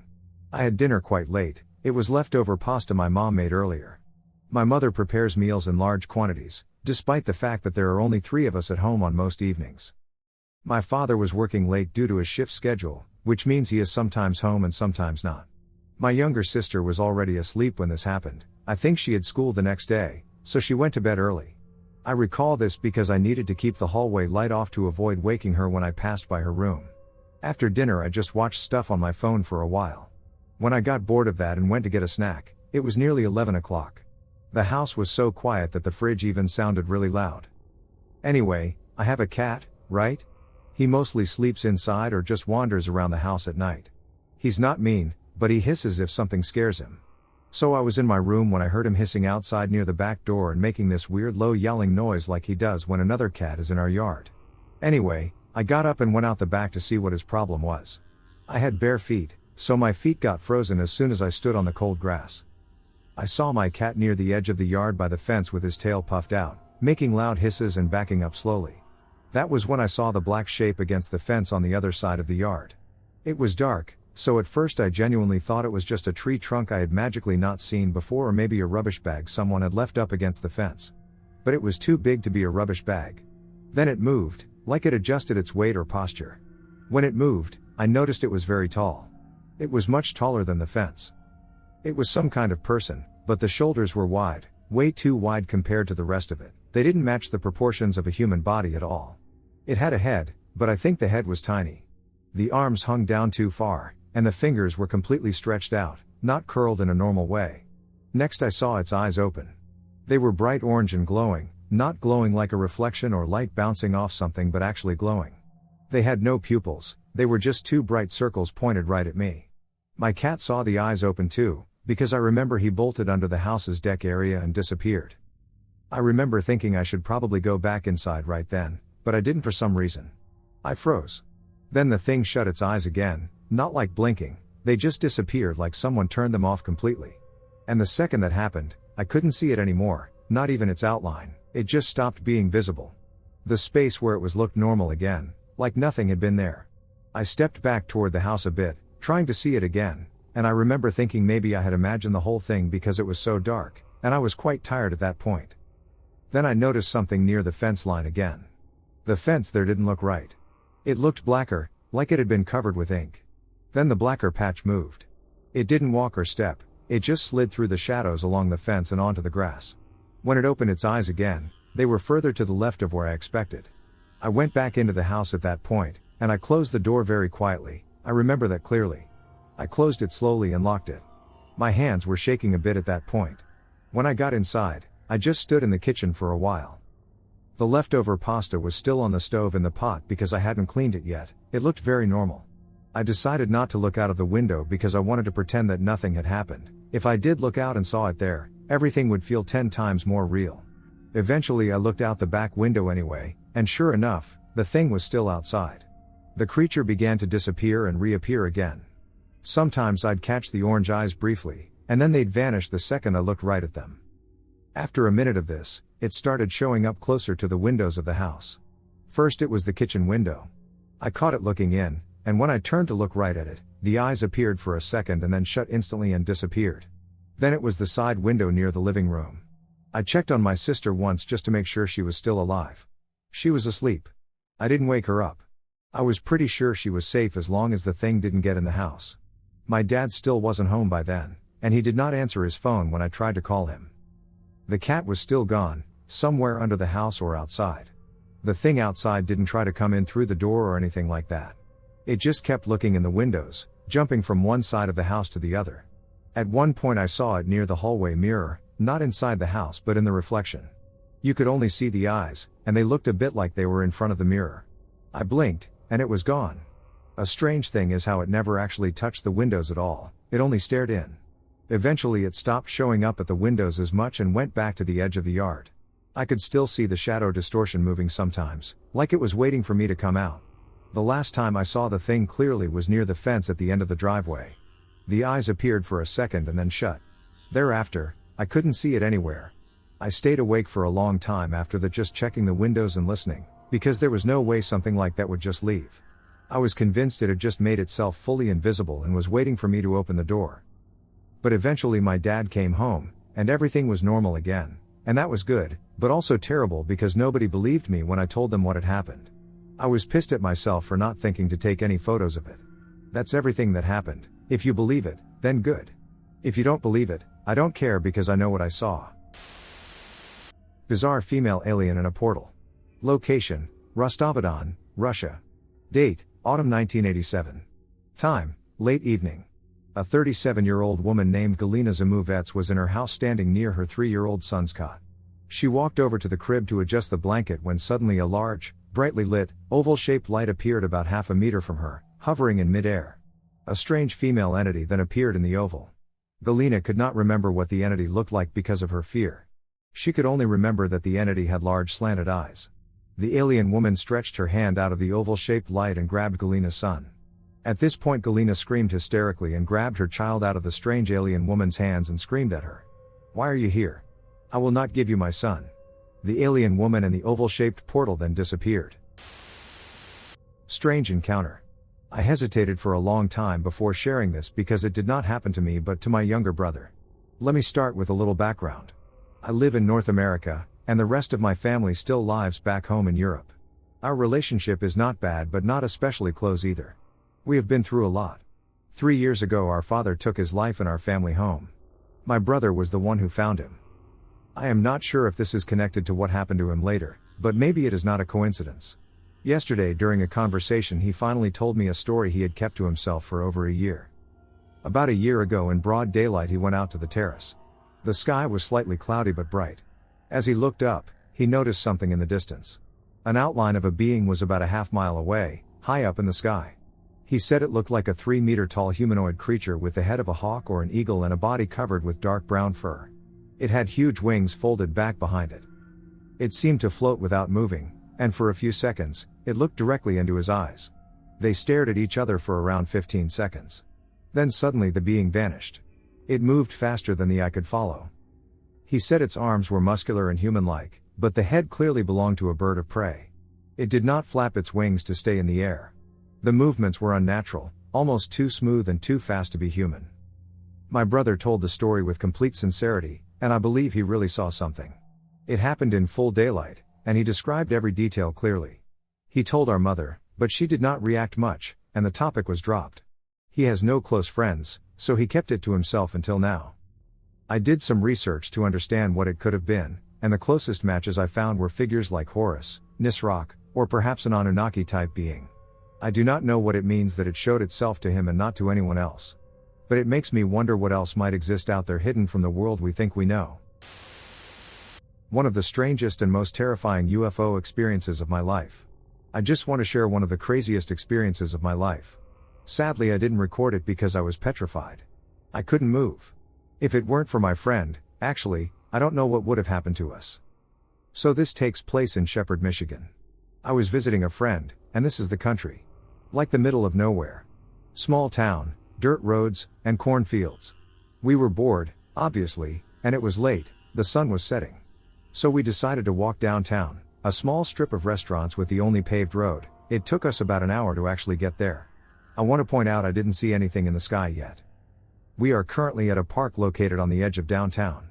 There were 1 or 2 sheriff vehicles, I can't remember clearly. This happened about 5 to 6 years ago. We've only been here about 20 minutes or so. She explains to me there have been car hoppers, and police have been searching for them. I think at this point I heard a helicopter. I honestly thought it was funny that police would be going all out with a helicopter looking for some car hoppers. I'm more from the city. Okay, to get to the point, we get up and head back home. We're turning the corner back onto a dirt road, passing this police car, can't tell if anyone is even inside. There are fields on both sides of this road and a forest in the distance on my right side. Immediately, we notice the UFO. It took me a second for my brain to register what I was seeing. But there, low in the air, just above the trees, was this rod-like thing hovering. The best I can describe it is that it was the size of a bus or two and almost like a rod lying at a slant in the air. There were 2 green lights on each side. These lights were very bright and saturated in color against the darkness of the country, with no light pollution. So I have my flashlight out so we can see in the dark, right? As soon as I realize I'm looking at a UFO, I go to take a picture, and before I can do that, this thing starts spiraling towards us, like a fan. This giant rod-like thing is spiraling right at us. You can hear the wind whipping against it. And a helicopter somewhere out of sight. And I just freeze, unable to react or understand what's happening. Just pure terror. Wondering if this is going to crash into us, it doesn't make sense. My friend pushed my hands down, still holding my phone and the flashlight out of my sight. Immediately this thing stopped, repositioned itself, and began slowly moving away, not very far above our heads. I could see lines on this thing. The helicopter was here now, right in front of this thing, guiding it away. Right over downtown too. The only place where anyone would witness this. Totally inconspicuous. We stood there for maybe a minute or 2 watching this, in awe and terror, and I regret so much not recording. Just to be able to watch this event again and maybe catch something new I didn't catch before. Or share with others this truly terrifying experience of mine so they can understand exactly what I saw. But all I have is my memories. I don't know if anyone else had made calls about this, and maybe that's what the police were there for. There was a police car just at the corner, parked at an old car repair shop, facing the wrong way. And I don't know if anyone downtown, just around the corner, was outside to witness this. But it was clear as day, so if anyone else was outside here, there was no missing this. It's crazy because I didn't see anything at all in the hour walk. This thing just arrived at this field in the 20 minutes or so we were in this park. I believe my friend was able to think rationally in that situation because she did not believe in UFOs and later suggested that what we saw was some type of police aircraft. But when I explained to my friend exactly what she had witnessed, that we don't have, and aren't supposed to have, zero-gravity technology, she became quiet. She definitely became a UFO believer that day. Encounters with extraterrestrials. 1. The alien with the beaming sphere. Late at night on June 14, 1968, Pedro Jacobo Pretzel of Villa Carlos Paz, Argentina, drove up to the Motel La Cuesta, which he owned, and saw 2 hovering red lights. He didn't think much of it. Then as he entered his motel, he noticed that several of the lights, which should have been on, had been switched off. Going inside, he found his daughter, Maria, collapsed on the floor, babbling about a strange man she had seen in the dining room. Maria had an amazing story to tell. She explained that a tall blonde man in a shiny blue jumpsuit had entered the motel and confronted her. He held a strange glowing sphere in his hand, which caused strange sensations in her body. "Don't be afraid," he said. Then he pointed a beam of light at her, causing her to float slowly to the ground. It was just the beginning of an extensive interaction with an ET. It was a case that would go all the way to the head of the Argentine Air Force. To the aliens on the mountaintop. Around 8:30 p.m., on October 19, 1973, Gabriel Demogue got on his motorcycle and, with his girlfriend, drove up Malmont Mountain near Draguignan, France. When his girlfriend saw a UFO pacing them, she insisted they turn around, which they did. But when Gabriel returned to the town and shared what happened with his friends, 4 of them decided to go back to the mountain in 2 cars and investigate. To their shock, they came upon a UFO landed on top of the mountain, out of which came 3 extraterrestrials. 2 of the men fled in their car, while the other 2 found that their car's engine failed. While trying to get away, they had repeated sightings of the ETs. Meanwhile, the friends who had fled the scene also saw the ETs crossing the road in front of them. It was an experience that left them all shaken. 3. The alien on Longford Road. It was a late August afternoon in 1976 when 3 10-year-old children, Susan and John Harris, twins, and their friend Paul Smith went to play outside their homes on Longford Road West in Reddish, England. Susan stepped inside to get some refreshments. That's when the boys heard a strange sound, saw a flash of light, and a human-looking ET dressed in a silver jumpsuit floated out of the bushes nearby. Moments later, he disappeared. Meanwhile, back in the house, Susan heard a strange sound and looked out the window. There, only a few feet away, the same ET was looking right at her. He turned, bent down, and started taking soil samples from the ground. Susan screamed, and the man disappeared. Running outside, she met with the boys, and together they explored the area and saw the strange man again. And shortly later, a flying saucer rose up from the field and darted away, for the South Middleton aliens. On the evening of January 7, 1978, Teresa Gould saw a bright glowing object landing in the trees behind her home in South Middleton, Massachusetts. She called a friend, and strangely, the phone lines went dead. Unknown to her, Teresa's relatives were trying to call. Her 14-year-old son, Douglas, had gone to a sleepover, and apparently a strange glowing man appeared in the children's bedroom. The father thought it was their imagination until he saw the figure himself. The next day, Teresa's husband, Thomas, was out cutting wood on their property when he saw apparently the same figure. He had seen it several times over the last month and tried to chase it down. He could never catch it, so this time, he just watched it. After an hour, it disappeared. Thomas drove near his home and came upon a landed UFO. He told his family, but they didn't believe him. Until the next day when the UFO landed again.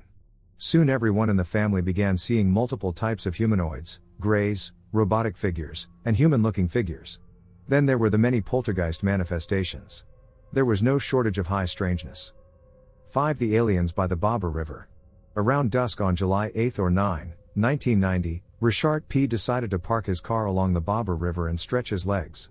Walking into the forest, he heard a strange sound and smelled an odd burning odor. Going to investigate, he was amazed to see a huge silver object landed by the river. Inside a window of the craft, he saw 2 humanoids. But outside, he saw more than a dozen of the short figures, bustling around. They wore helmets with white faceplates and mummy-like green uniforms. Their arms flexed in both directions, but their legs seemed bound together. The beings jumped around like kangaroos. They each held a small tube-like device in their hands, which they were using to test or measure the vegetation in the area. Richard watched in fascination, and then he coughed. At that moment, he lost all awareness.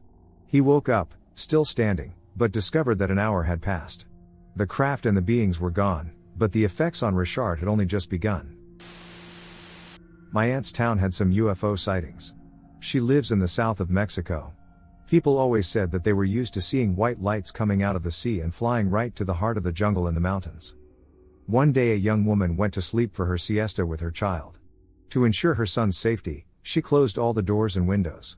She went to sleep, just like the boy. When she woke up, she didn't find her son. She was scared. At first she thought probably he was playing hide and seek, but after asking him to come out without an answer, she started being paranoid. She ran out of the house looking for her neighbor's help. Like any Mexican town, they were just sitting outside drinking and talking. After she explained the issues, people started looking everywhere. Night fell down, and there was no sign of the boy. If he were playing, that would not be fun.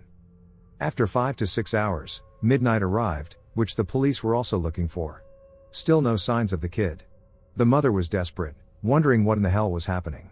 Suddenly, the boy walked through his house's door. The mother hugged him and kissed him and asked where in the world he was hiding. Why? His words amazed many of the neighborhood's people. I went to sleep for my siesta just like you did when 3 men came to visit me in my bed. They took me for a ride for just a few minutes, and then I came back. The men said they needed to check my health and that I required some medication. People asked him to describe those men. The child said they were tall, skinny, and very pale. They had formal-looking black suits and ties. He was impressed that they were good-looking and handsome. He also described being in a very brightly lit room. He couldn't see walls or a ceiling. He had no idea how he got there. He sat in a warm metallic chair and got a couple of injections right in his back. The boy finally said that he felt he just lived 10 minutes there before coming back home. Possible gray encounter. I've never spoken about this before but thought I would share. When I was in grade 4 or 5, I started having these encounters that I assume may be dreams. The part that bothers me, though, is that I've never seen an alien movie at this point in time other than Independence Day. Here's how it went. It happened a few times. I lived in the country of Canada in a town called Cardiff, maybe 100 or so people. Our backyard just went straight to the woods. I was always a bit nervous towards evening due to paranoia of bears. I sometimes had my curtains closed and other times open. I woke up the first night in the morning, maybe at 1 or 2 a.m. The house was very quiet, and when I looked up, I could barely see out the window because it was so dark. However, I had a feeling something was out there. I was worried it was a bear that I saw moving. I got up and moved to the window, closing my curtains. Now my room had a little light due to the nightlight, as I was scared of the dark. After closing the curtains I went back to bed, covering myself up, thinking, the bears are outside, it's fine. I tried going back to sleep and occasionally opened my eyes, as I was still nervous. I was about to fall asleep and opened my eyes one last time in an attempt to stay awake, and my eyes widened. My curtains were open again. As well as a small window, the screen was on. I jumped up in my bed confused, thinking I closed this and hearing rustling outside. I looked to the right and also noticed that my bedroom door was closed, which made me nervous because it is usually open due to my fear of the dark and being alone. I got up out of the bed again, I opened my door and went to close the window and curtains.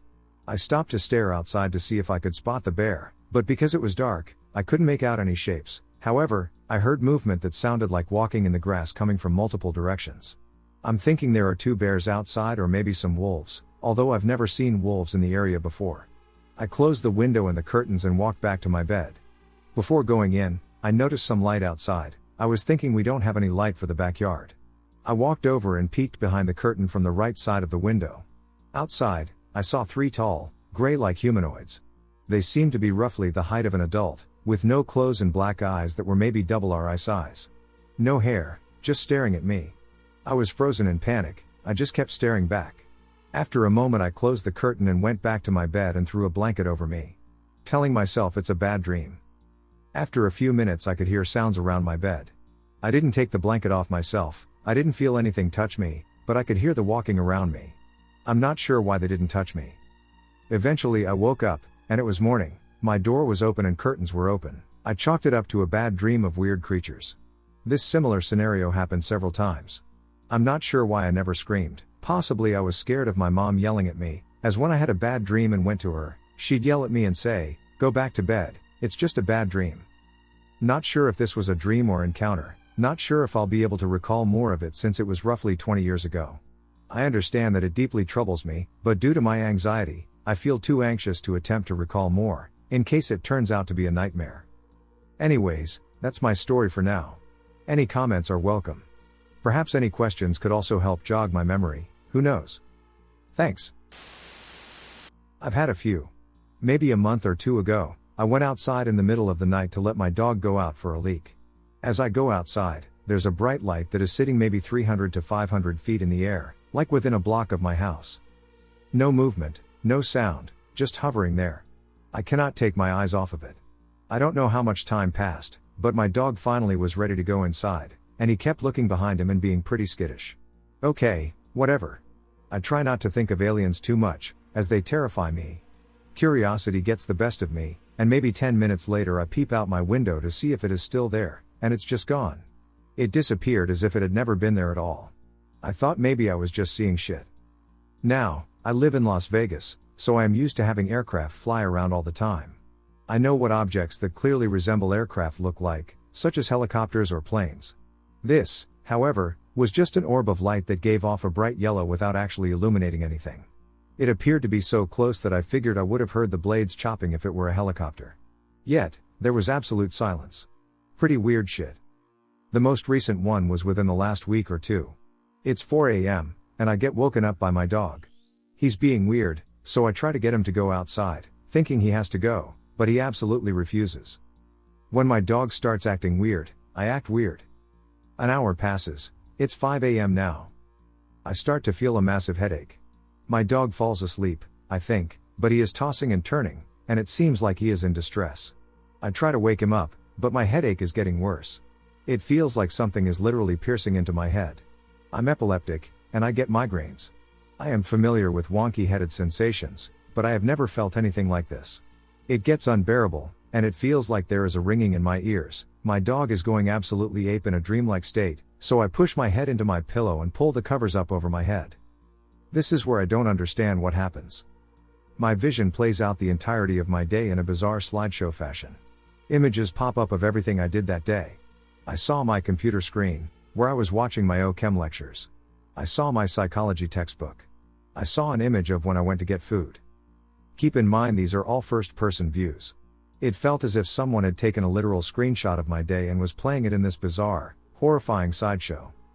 I would say I was going insane, hallucinating, or something, but I was sober, 100% awake, and aware of what was going on. Then an image appears of me playing Call of Duty Black Ops 3 Zombies with a friend, a game I hadn't played in years but had just picked up again a few hours earlier. I see the entire thing clearly. I freak out. I finally get released from whatever the duck is going on. It's 5:20. My heart is racing. My dog is starting to come out of his weird state. He immediately gets right up on me. He does this from time to time, where he will lie over me in a way to protect me. He'll bark at anyone or anything that comes within eyesight of us when he gets like this. Even our other dogs or my own family members. For reference, I live out of the main house in a casita-like format since I am not healthy enough to go out and live on my own for college, so it is literally just us. Then it happens. Everything goes silent. All my doors are locked. My windows are closed and locked. There is no possible way anything could get into my room without triggering an alarm of some sort. I have a hallway with a closet, a bathroom exactly opposite, and a door that leads into a garage. From this hallway, I heard the most unnerving sound I have ever experienced in my life. It's the most organic, wet, clicking sound I have ever heard. It resembles the strange call that predators make in movies, similar to that rolling click noise produced by a cicada. But it's in my ducking room. My dog goes absolutely ballistic. He goes full kill mode. I have never seen something like this. He starts barking and standing up over me and growling in the direction of my hallway. He does not yield from this defensive position for maybe 5 minutes. Then everything just goes back to normal. I still don't know what to think of it. I could engage in considerable mental acrobatics to rationalize many of the unusual occurrences. I feel like I'm a reasonable guy. I could make connections to explain various situations, but I cannot find a way to explain this entire conundrum. That sound wasn't my AC, it wasn't the walls creaking, and it wasn't my shower head plunking water. It was a shrill, insect-like chirping call, and my dog was absolutely fearful of his life. I have not been able to sleep right since then. Something my friend encountered a few years back. I'm not saying this was definitely an alien encounter, but it's possible. Either way, you guys on here usually have some good suggestions, so any thoughts? My friend was walking her dog over Epsom Downs in the UK in the evening. It was in the woods behind the racetrack, and it was winter, so it was pitch black up there. I was on the phone to her when it happened. She was walking down a wooded trail using only her phone light, which she was pointing at the floor to see the path, when right in front of her in the middle of the path, maybe 7 to 8 feet or so away, there was a very bright set of eyes staring at her. She said the eyes were probably about 7 feet high, indicating they were significantly taller than an average human, bright yellow, very large, perfectly round, and blinking every second or so. She didn't shine the light on it unfortunately, she just saw it, froze for 5 seconds or so, and then turned around and walked in the opposite direction. I could hear the fear in her voice. It was strange, and the eyes seemed to glow. Considering that there was no natural light to reflect off the eyes as brightly as she described, it was a rainy, cloudy night, and there were no roads with car headlights illuminating the area where she was. It was so dark she couldn't even see their figures. Her dog ran back to her, it seemed to run straight through as if it ran under its legs. The dog weighs 60 kilograms, and didn't react to her presence. The bushes surrounding the path were bare of leaves and very stick-thin/weak branches, and the eyes were in the middle, so it couldn't have been an owl, being far too tall to have been a fox or badger. There aren't deer up there, and she said the eyes were forward-facing, as in, the same distance apart and position as human eyes. She said they were very bright and very large. She definitely wasn't seeing things. She has never made up stories or witnessed anything like this before, and the fear in her voice was real. I've never heard her like that. Any idea what it may have been? Saw something through the kitchen window. July 2016 around 2:45 a.m. To this day, I don't know what I saw. It's odd because I got a very good look at it, but it was so different than anything even my imagination could cook up. So here goes. I was unemployed at the time, 27, and living with my mom. It was July, pouring rain, and around 2:45 in the morning. Since I had left my job 3 months earlier, staying up had become my routine, and I had been filling out job applications like crazy. My mom was asleep upstairs, and nobody else, except for my dog in her pen outside, was at the house. We live on an acre of land, right in the middle, and we have a 40-acre field to the south, a dirt road in the north, an orchard to the east, and a garden on the west side.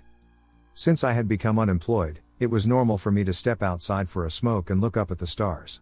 This is when I first noticed something was off. I had downloaded an app on my phone that showed the night sky's placement. It had a compass, so you could easily find the stars by looking at the screen and then up. The stars are very visible if the sky is clear, as there is no light except the porch light.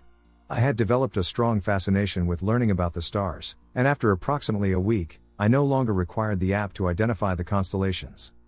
Except, on occasion, there would be a star in the sky, brighter than the others. It wasn't shown on the app, and if you left for a bit and looked back up, it would be gone. I started pointing it out to my family. It would hover above the field in our backyard. First, I showed my sister and friend who had spotted it during a bonfire one night. We watched for an hour and could see it move around. It would dip below the trees, move at odd angles, and sometimes just disappear altogether. A month later I showed my brother, and he refused to acknowledge what he was seeing, but it had spooked him enough to make him stop coming around at night. Lastly, I showed my mother, and she had the bright idea to use binoculars. We didn't have a telescope, so I never got a clear look, but through the binoculars, you could see a diamond-shaped light with colorful rings around it. My niece had named it the dancing star, and to not frighten her, I told her it's a special wishing star, and if she saw it, she should make a wish and then go inside, or it wouldn't come true. I watched Dancing with the Stars for a couple months, every time I would step out for a smoke. My dog, who typically barks at everything, remained silent, which alleviated my concerns. I know that's silly, but I rationalized it that way to quell my anxiety. It had only come close to the house a couple of times. I called the police about it, but they said it was probably a weather balloon. I shared online, and many people said the same thing. It was either a weather balloon or a drone. However, the way it moved did not resemble the behavior of a balloon, and its size eliminated the possibility of it being a drone. I still don't know what it was, but I believe it was connected somehow to what happened next. So fast forward to the night in July, around 2:45, when it was pouring rain, and I was in the kitchen watching some Let's Play of Castlevania on my computer. I had just finished washing a sink of dishes and saw nothing but rain outside. Mom was asleep upstairs. My dog was quietly fenced in outside. That's when something caught my attention.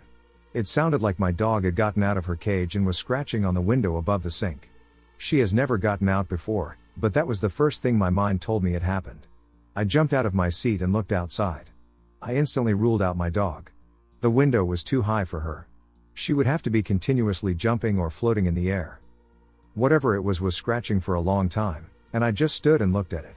Like I said, I can't describe it, and it took my mind several seconds to piece its shape together. It had a fluid movement and a glowing body. Its color reminded me of bioluminescent fish, but it had long hair like you see in Chinese dragons. Its mouth was sucking or rubbing its teeth and gums against the window, and its eyes were entirely black. I remember just staring at it, trying to rationalize it more than what it was. When I finally had a good look, I noticed it had a humanoid shape.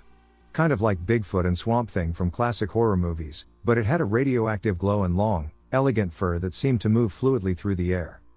I backed away. And it turns its gaze to match my movement. Then I move in the dining room, and it follows me. I'm actually scared now. These windows are ground level, and we keep them unlocked.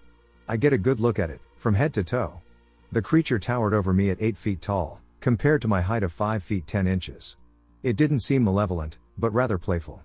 My dog was going crazy at this point, and I, instead of running away immediately, just looked back at it. It watched me, waiting for me to make a move. But the fact that it followed me so closely, even behind walls, scared me enough to finally dart upstairs and grab a gun. I gave my mom a baseball bat and told her to come downstairs with me. If it attacked me, she was going to call the police and hide. She kept asking me what it was, but I told her I couldn't explain it. I circled the house several times and never found anything. My dog had even calmed down.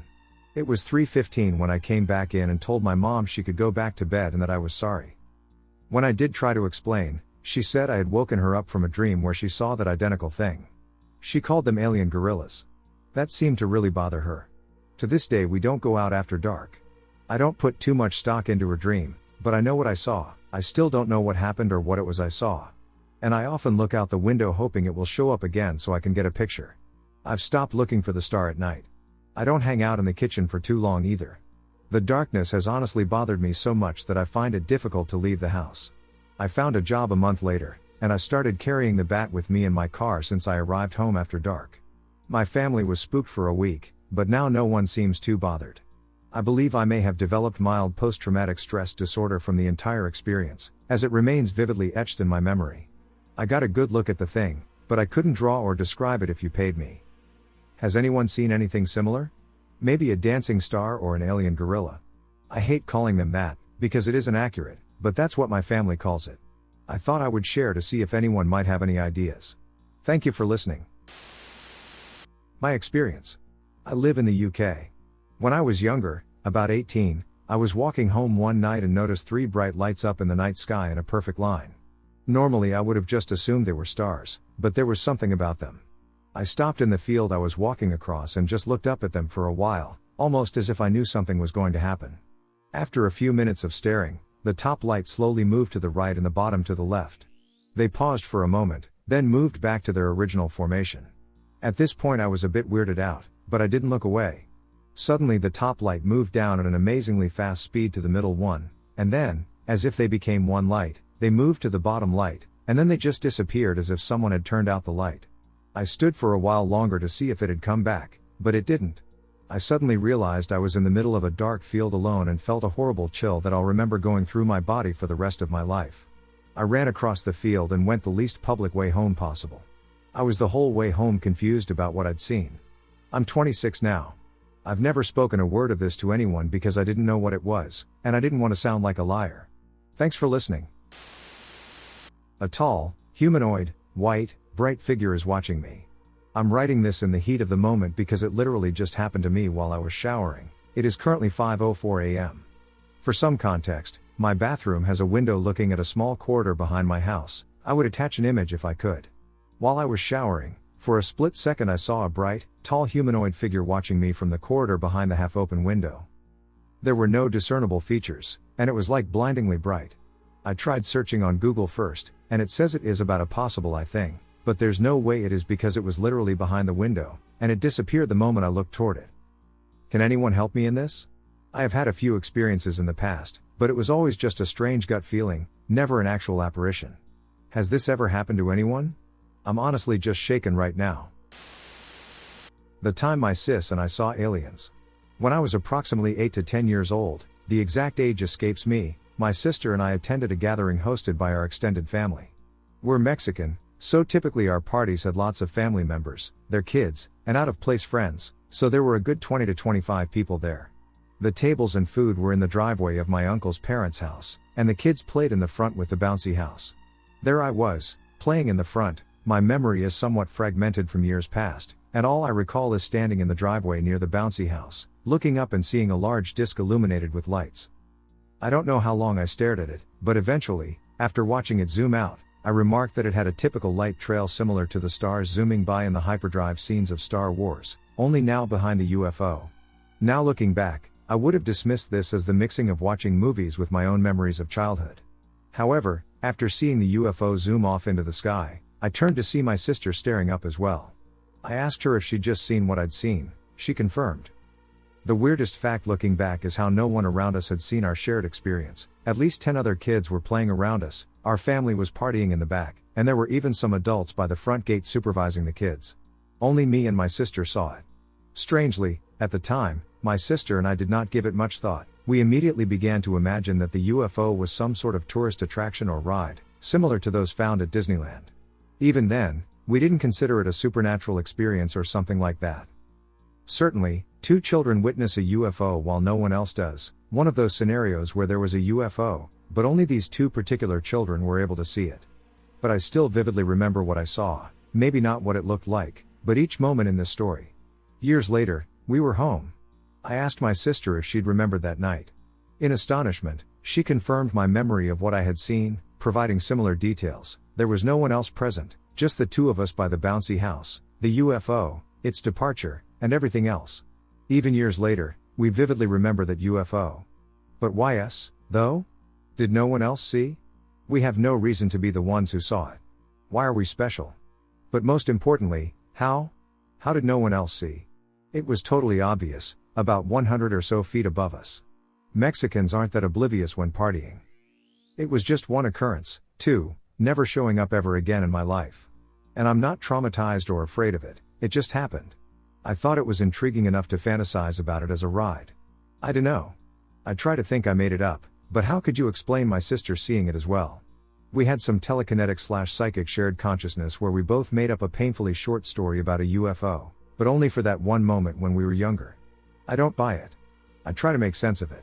Since then, I've become religious. Using that, I ask more questions. Was it an angel? A demon? Maybe the Ophanim, the angel shaped like a wheel? Is it consistent with the Bible for us to perceive angels? We saw the UFO at my uncle's parents' house in the area around Knott's Berry Farm.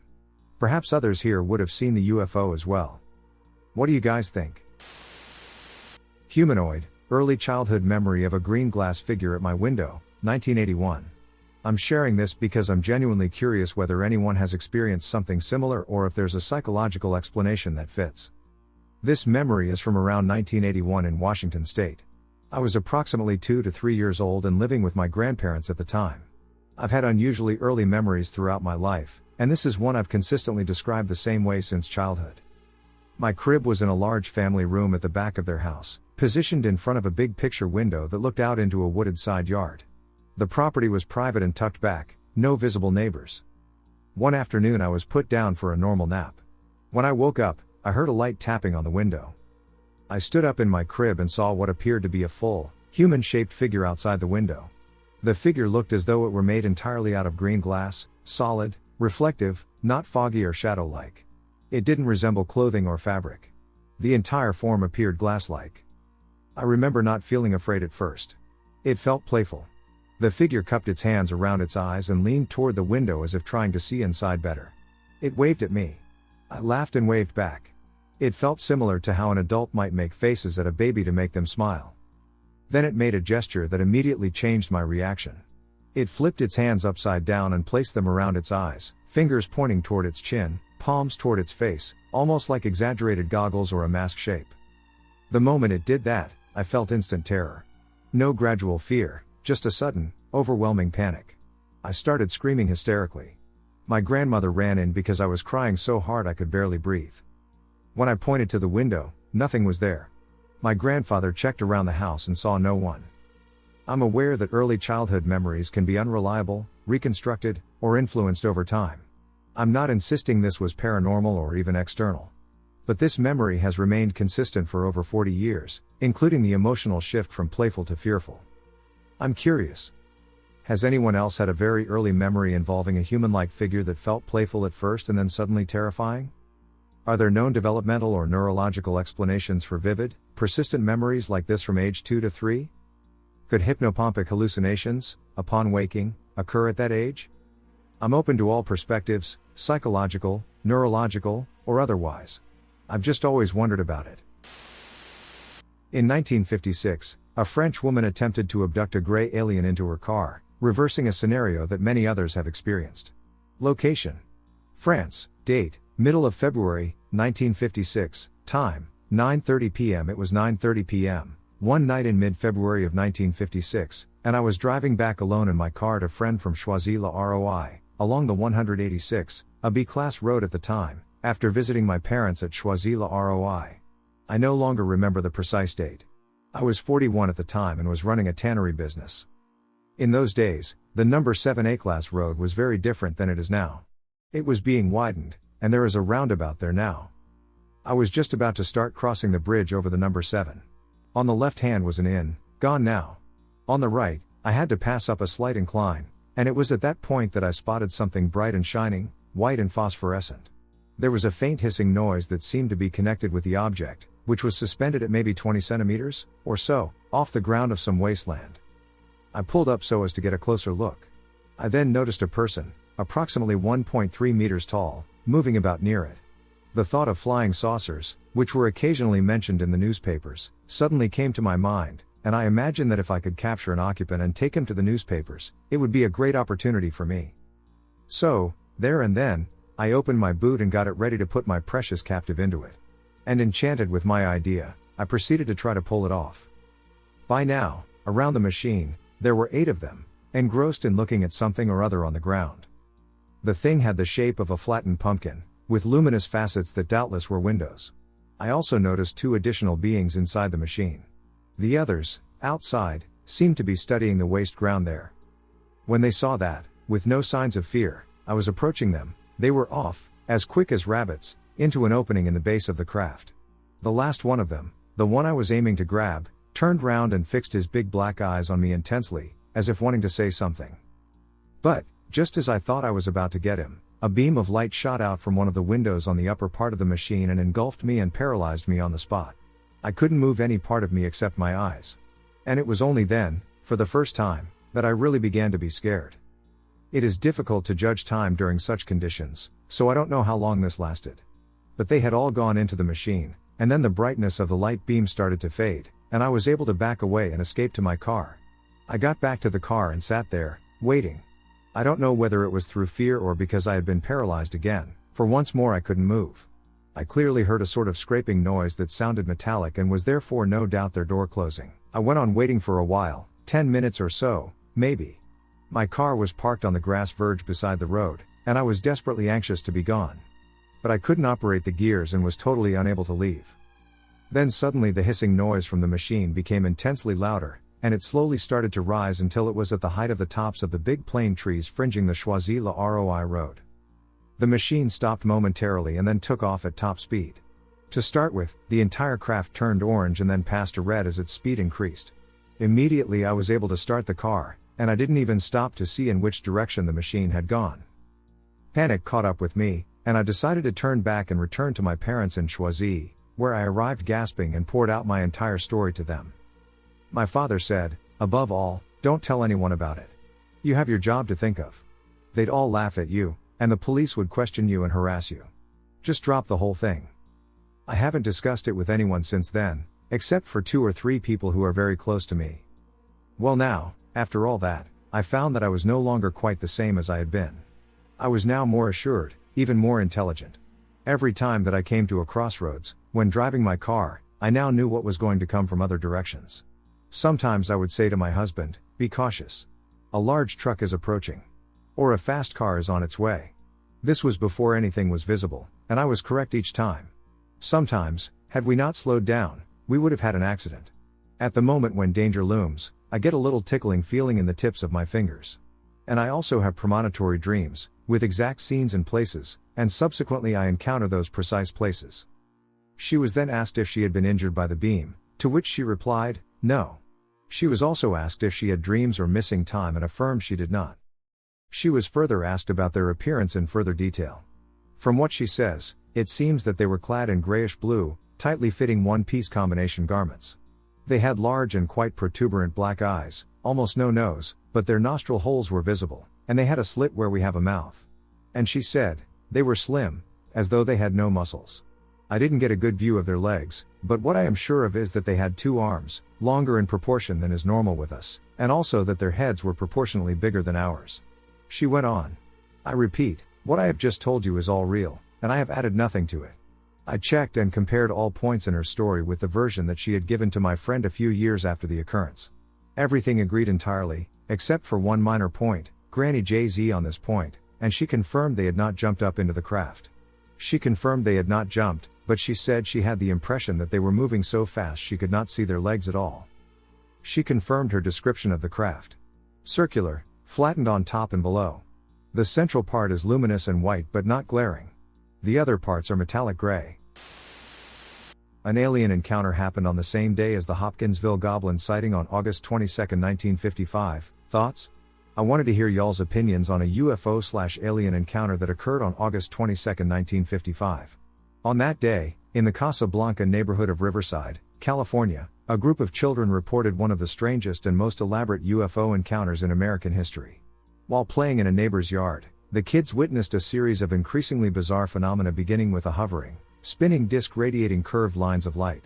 This was followed by semi-transparent, orb-like UFOs in various colors, mostly silver, that appeared and disappeared with musical pinging sounds. Attempts to alert adults were unsuccessful, as the strange objects vanished whenever parents came outside. The events escalated when the children claimed to see alien-like entities, including a translucent, child-sized being wearing a glowing belt and a multi-limbed creature that communicated telepathically with one boy, instructing him to climb a tree to be taken later. The boy and another child began to climb said tree as they entered a trance-like state. A few minutes later, a Saturn-shaped UFO arrived, with little men climbing from its rim to reach them. Fearing an abduction, other children used a garden hose to snap their friends out of the trance. One boy came down, but the other reportedly levitated onto a nearby roof, later falling but surviving unharmed and remembering nothing. The strange objects and beings then vanished completely. The children were later interviewed by two representatives from the Borderland Sciences Research Foundation, BSRF, a research group that archived the incident as part of their investigations into anomalous phenomena. Their involvement gave the case more visibility among UFO and paranormal researchers, though it remained obscure to the general public. Bright orbs and a strange girl. When I was a child, I would experience weird things. At age 2, I would be found in the middle of the living room alone or in the backyard, sitting on the ground talking to people that were not there. No one knew how I would get myself there. At age 5, I started to see bright glowing lights outside my bedroom window at night. I would see blue orbs get brighter and brighter to the point where I couldn't see or remember what happened. I would find myself sitting in my bed at night trying to recall what happened. I would see the bright light get dimmer and disappear. One night, I saw a little girl standing in my room. She looked normal to me, kid logic, except her eyes were bigger than normal. She had very pale skin and long, whitish blonde hair, and her eyes were blue. She would visit me every night for about a month. We would sit and play together in my room or closet. She would tell me things I didn't understand. She mentioned Earth was a planet known for its vegetation. Her dad and she were studying some plants that grew on Earth to take back home for research into using them for cures and other things. She mentioned she was from a place near Jupiter. That she was stationed there with her dad, but they lived really far away from our planet. She would take out a small metallic item from her pocket and show me things. I saw a map of planets. It was our solar system. She pointed at Jupiter and then one of its moons. I think Io or Europa. She showed me other planets outside of the galaxy that had cities and human-looking people living there. She said people of Earth need to take care of their planet. There are not too many planets that can produce vegetation like Earth. It is an important point for many races on other planets. Then, she mentioned that when her dad would fix their ship, she would not see me again. I asked her if I could come with her. She said no because I wouldn't be able to survive on her planet. We hugged, and she took out a metallic-looking container, a tiny box, and released some dust that sparkled around me. She mentioned that the dust would help protect me in a way that the medical world cannot. Here is the weird part. When I was born and started to grow, I had black hair and blue eyes. After this event took place, my hair color changed to brown and my eyes to green. No one questioned it. Alien or angel, you tell me. My own experience. I had an experience with a being that was so bright, but the light did not radiate from it but stopped at the edge of its outline. Bright as magnesium burning. I have always had a very good memory for detail and great powers of observation. It made me believe the thoughts I was thinking were mine. Example, after first seeing it, I never felt so relaxed, comfortable, or at ease with the whole world. It was looking at the car at nighttime, leaning over the hood, as if afraid to touch the car, on the opposite side from me, just 40 feet away, looking directly into the middle of the windshield. Looking at his reflection? Looking inside the car? Or just allowing me to see it in a non-confrontational posture? Then I had the purest thought that it's a white gorilla. Just after that thought, I laughed after a quick reflection and couldn't believe I would think of such a thing. It was ridiculous. How could I assume such an illogical thought? Despite all my experience in biology, I could never believe that what I was watching was a white gorilla. Then after years of thought, I realized the truth. I was influenced by thoughts that were implanted in my mind. These thoughts were presented as the best and most correct responses to ensure my girlfriend's safety. However, the reality is quite different. I'm 63 years old, I've only told a few people, but I always thought that once I shared my experience with someone knowledgeable who could research it, they would be able to help me. They would not stop asking me about it. No one responded or cared. Oh well. Story. Time, between 10 p.m. and 1 a.m., the encounter lasted about 7 minutes, but I lost 2 to 3 hours of time. Date, fall 1974. Location, isolated area on a mountaintop, north end of a southern state. Time lost, 2 to 3 hours, maybe more? Individuals involved, my girlfriend and I. Individuals who saw it. Just myself. Distance, 40 feet away. The height is approximately 6 feet, possibly slightly taller. Conditions, quiet, still night, full moon, cool, fall night, no cloud cover, no obstruction in view for a half mile. Dry leaves on the ground, close to a very deep cliff running the length of the mountain. Yet, as he stood up and gazed directly at me, I felt an overwhelming sense of terror and horror. Images of unimaginable scenes flashed in my mind, showing people being punished and hurt, their faces reflecting a hopelessness that they would never escape such horrors. At this time, I understood what I had to do. It was a selfless act that would keep her safe and most likely end me. So be it. There was no other way, so I knew what to do. I had to find a wooden stick, run from my position, away from her, and make a circle back to where the alien was and attack him. Then he would not be able to find her, as my path back to her was not straight. He would be headed in the wrong direction. I knew this in my mind as the only sure way to save her. The reality was that it took me many years to realize the truth. We were both only 40 feet away from him. He already knew where she was and could see her plainly. If he placed that thought into my mind, he got exactly what he wanted, to get me away from her. All my thoughts and actions were obviously controlled by him. I was without the ability to do otherwise. Once I turned away from him and realized what I needed to do, I fell to the ground near her, where I felt a large stick. Was that luck or was it planned? Which I grabbed before running in a small circle from her to him. But as I turned from him and fell, I knew in my mind that whatever had happened happened a long time ago, and it was already over. Upon reaching the car where he was to be, he was gone. On that night, despite all the listed conditions, including his being a solid white light, I could neither see nor hear him. I could see almost a mile. We both left the area, grabbed our blankets in the grass, and headed back home. Just as the sun was rising, but it couldn't have been any later than 2 o'clock in the morning. Noticeable features include one that I will not disclose until someone else mentions it. The eyes may have had black spots, but I cannot visualize them clearly. Being was brilliant white but without any radiant light from past its border.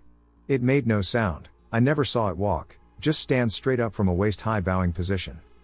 When it stood straight up from looking into the car's windshield, it was facing directly at me. I went from the most calming feeling I ever had to being utterly consumed with terror. The terror I experienced was so intense that I never knew it existed or could have imagined it. While driving away, that thought, "It's all okay," just wouldn't stop bothering me. Dang it. It's not all okay. How could it be? Why do I think it's all okay? No way. No way. Thank you for any comments, questions, or assistance in understanding this encounter. Paralyzed by a beam, taught by aliens, the Coates, Minnesota abduction. July 1996. The main witness and his friend were on their way home to Rochester. It was around 2 a.m., and they were driving past the town of Coates. Suddenly he heard a humming sound, which got louder. He could feel a vibration all over his body. He looked out of the passenger window and saw a bright light at treetop level about 200 feet away. He told his friend to stop the car, and he started to get hysterical. He got a tire iron from under the car seat, and he was going to check it out. He got to the ditch, and that is the last memory he had. Later, after undergoing hypnosis, he was able to recall being hit by a blue beam of light, which carried him to a craft where a ramp opened, and he was brought inside. A door opened, and a tall gray with a normal-sized gray entered. The tall gray one had on a black jumpsuit. Then a human entered, also wearing a black jumpsuit. He was smiling and said there was no reason to be afraid. This is going to be a pure learning experience. He brought the boy into the cockpit area and instructed him to look outside the windows. The windows were one way, where you could see out, but the craft looked like it had windows. The man showed him the control panel and how to operate it. He took him into another room where there was an assortment of monitors on the wall. He said to follow along with the images, and they would teach him what he needed to learn. He watched the images for about 2 hours, and somehow he was able to understand what he was watching. When the alien man returned, he told the witness that it was vital that he understand these things because there may come a time when they will not be here to teach him. He would have to continue the big plan in their place. He told the witness that he didn't know when that time would be, as there are many factors involved that could change the outcome. Then the two grays came back in the room, and the ramp opened up. The smaller gray escorted him out of the craft into his car. He put a small device on the side of the witness' head, and he became paralyzed and his vision went black. The next thing he remembered was he and his friend pulling into a restaurant. They were both in a daze and couldn't figure out how the time got to be 5:30 a.m. They had a large chunk of missing time. Since that time his friend has received flashbacks but doesn't want to get involved in any way. My families and my experiences with aliens. Scotland. Hi. I'll start off with some context. My grandfather, my dad, and I have all seen or experienced an alien encounter, as far as I know. I don't have any proof, I know that's not great, but I just want to share my experience. Where I grew up was the Highlands of Scotland, an area in Argyll, not sharing due to privacy. My mum and my grandparents lived there for most of my mum's upbringing. My grandpa is one of the few people in this world that, when he told you a story, it was true. There were no in-betweens, no embellishments. He had so many stories, and for every one he had the proof, and he swore on it every time. Anyway, the area is pretty well known for alien sightings, such as UFOs, etc. My grandparents ran a shop next to the loch, a lake for non-Scots. The story was as follows. My mom was outside playing when she looked out over the loch. My grandpa and grandma were inside the shop, doing their usual stuff, when they heard my mom, who was only very little, shouting about something from outside. My grandpa went out to see what was happening when he looked over the loch.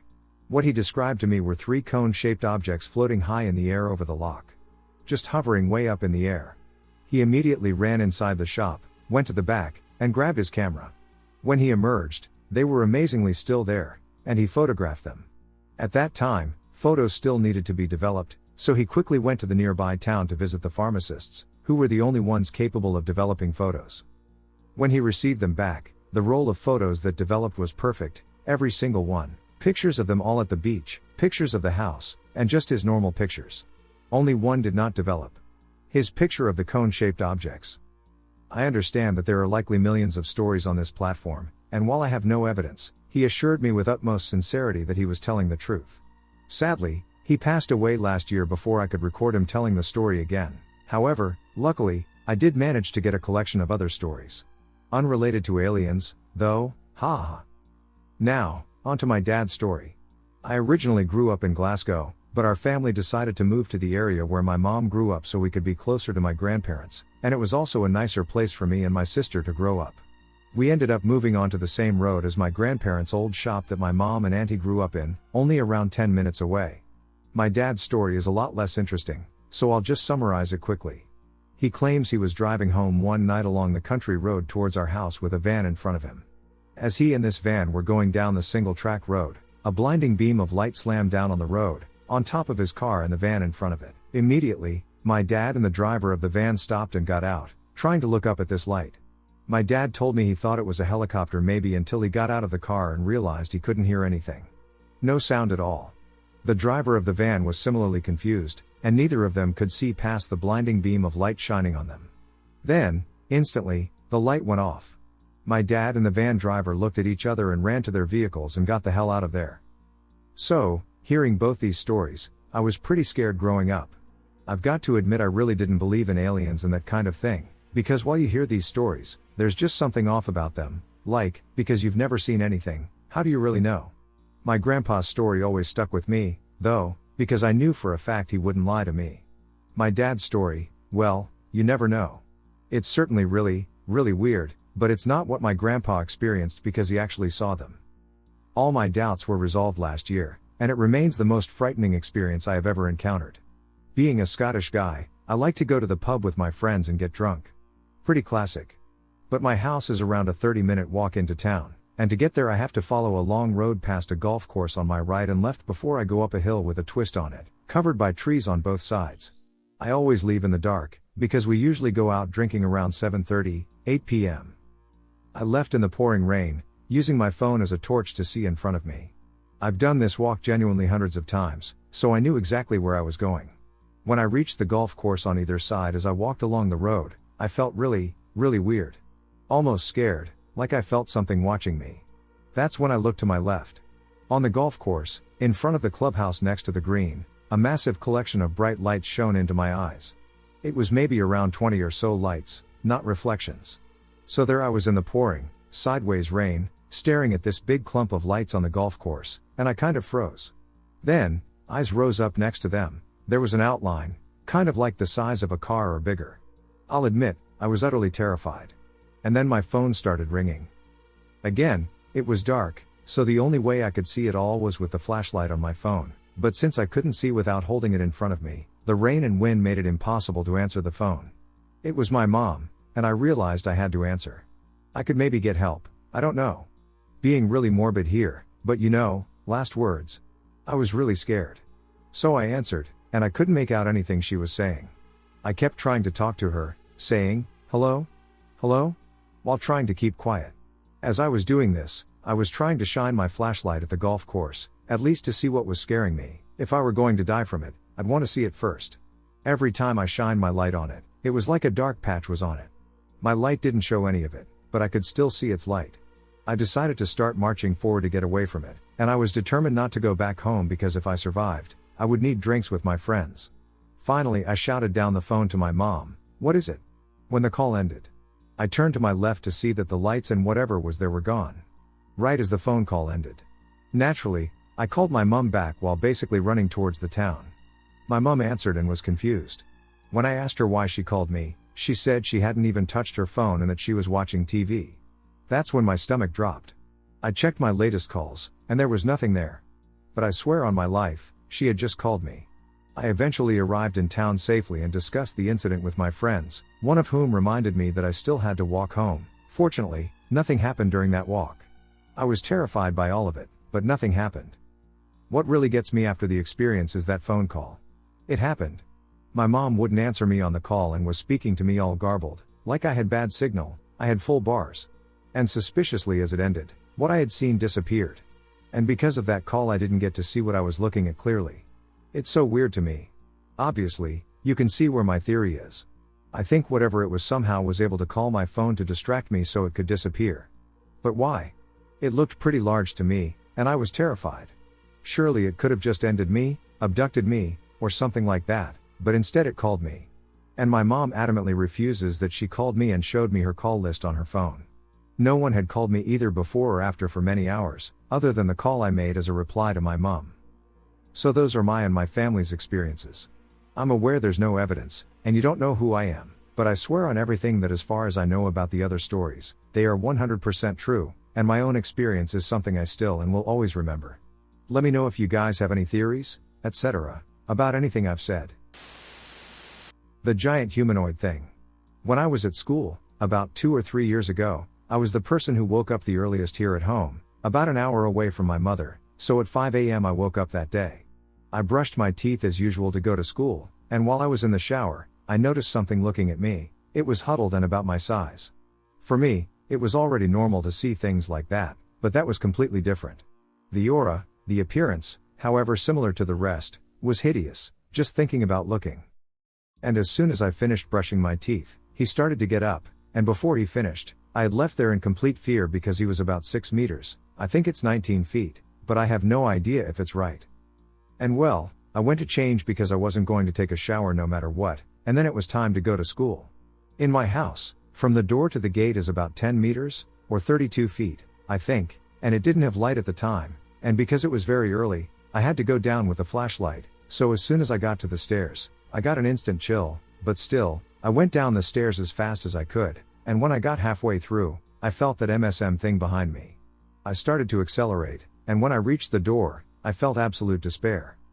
I was terrified and shivering because the key wouldn't fit, and that thing was getting closer and closer. Finally, I managed to unlock the door and get out. Instantly, all the fear it had caused vanished, just like it did, leaving behind only a remnant of smoke. I still find myself wondering what that thing was. If anyone has any idea what it could be, I would greatly appreciate it. My friend called me and shared an unexpected story. In January of 2015, one evening, I missed a call from my friend JB. He and I knew each other from the type of work we do. We lived a few hours apart from each other, and we would usually hang out and chat whenever we would end up in the same place for work, but we didn't hang out or keep in contact too much aside from that. The fact he was calling me out of the blue was strange, I thought.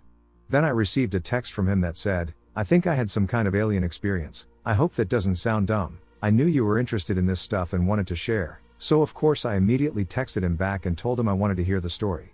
He said he would call me the following night after work, and I agreed. I was very interested to hear what he had to say.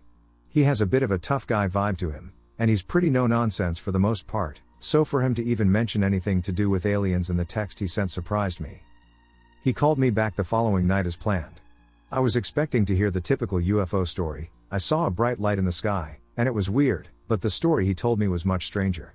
I asked him if I could take notes while he told the story, and he said that was fine. This was his experience that happened a day or two before he contacted me. At the time, JB was living in Bloomington, Indiana, with his very pregnant fiancée. He drove to Chicago for work every week, and that weekend his pregnant fiancée came with him because she didn't want to be alone when it was time to give birth. They made the trip to Chicago. He worked the weekend. Everything went as normal as it could. They got a late start coming home, and after a couple hours of driving, they decided they would stop for the night at his fiancée's parents' house in Carmel, Indiana. Her parents lived a couple of hours away from them, so they were just planning on making the rest of the drive home the next morning. They went to bed as soon as they got to her parents' house. JB said they ended up going to bed around midnight. He said the next thing he could remember was being awoken by a constant strange clicking sound. He said he was unable to move, but he was able to see, although not very well for some reason. He was able to perceive the feeling that someone was in the room with them, but he wasn't able to see anyone/anything. He seemed to black out, and after a while, he was conscious again, but he was in a completely new place. JB found himself in a large room. He compared it to the size of a large hotel lobby. This large room was full of people. He said there were rows and rows of naked people, everyone standing in perfect line formations looking straight ahead. He said it was as if everyone was in some sort of a trance and had no idea where they were or what was happening.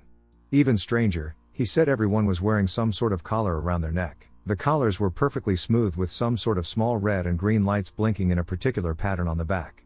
For whatever reason, JB seemed to be able to move and look around, unlike everyone else he was with in this room.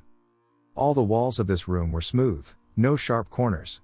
He remembered being confused by the lighting of the room. He said the room was perfectly lit but had no definite light source. The ceiling seemed to have a white light glowing around it but didn't have any sort of bulb or window to project the light. He felt very cold in this room. The story now gets even wilder. He said he was standing there looking around, taking in his surroundings, when everything seemed to click in his brain. Holy shit, I've been taken by aliens. Aliens are real. Out of pure panic, he just began screaming and thrashing around, attacking everything around him, which resulted in several of the people standing around him being knocked over. Even while causing such a huge commotion, he noted that all the lines of standing people seemed to have no idea he was even there and didn't even turn their heads to see what was happening. Completely unaware. While in the middle of his panicked freakout, everything just went black. He woke up in bed and noticed the time on the alarm clock was 3:30 a.m. The next thing he noticed was that he was only wearing his underwear instead of the clothes he went to bed in. He also was in a lot of pain and wasn't sure why. He woke up his fiancée to tell her what had happened, and she told him it was a bad dream and he should go back to sleep. He was finally able to go back to sleep for a while. Once morning came, they went downstairs to have breakfast with his fiancée's mom. At breakfast her mom told them that she didn't feel very well and that she had been up since 3:30 a.m. because she was having nightmares about aliens for some reason. As soon as she said that, JB said he and his fiancée were so freaked out that they didn't even tell her of his experience and left soon after to make their way home. Otherworldly close encounters. 1. Eastern Finland, early summer 1967. This is another case from the Finnish UFO researcher Tapani Kuningas and was reproduced in his book UFOja Suomen taivaalla, UFOs on Finnish skies. He stated in the book that during 1967 there were several humanoid sightings in eastern Finland. This is one of those stories. In the early summer of 1967, a mysterious change occurred in a 20-year-old young man living in Lappeenranta. From having been a social guy, he began to withdraw and just wanted to be alone. He no longer wanted to go out into the town and meet his friends. Many times he drove off alone in his car without saying where he was going, and often at night. The only thing he said was that he could not tell anyone, but he was forced to go. However, on a later occasion he told his brother what was weighing on him. One night he had been driving his car on a country road when suddenly some bright shining beings appeared in front of him from the forest and stopped his car. The humanoids told him that they came from a flying saucer, that they had landed nearby, and that they had a message for the people on Earth. There would be a great war, and humanity would face a terrible and bloody event, but the beings would intervene to stop the fighting and suffering. Then the humanoids explained that they had chosen the young man and asked him to convey their message to the people and warn them of the coming danger. He had then answered them that he could not do this, because no one would believe him. The beings wanted him to try anyway. The man told his brother that the shining beings on the road had also told him more things, but he did not want/could not reveal more. In July of that year, the 20-year-old man tragically ended himself. His brother said there was no other motive than the encounter with the humanoids that night. Perhaps the burden of knowing of terrible things to come and carrying the future of humanity on his shoulders became too great to handle? 2. A flying humanoid chases a boy on a bike. Myrtala, southwest Finland, September 30, 1971. It was a late Thursday afternoon, and 11-year-old Anssi Hakala was riding his bike home after attending his cousin's birthday party. He was bicycling home alone on a narrow dirt road in the countryside near the village of Haikola.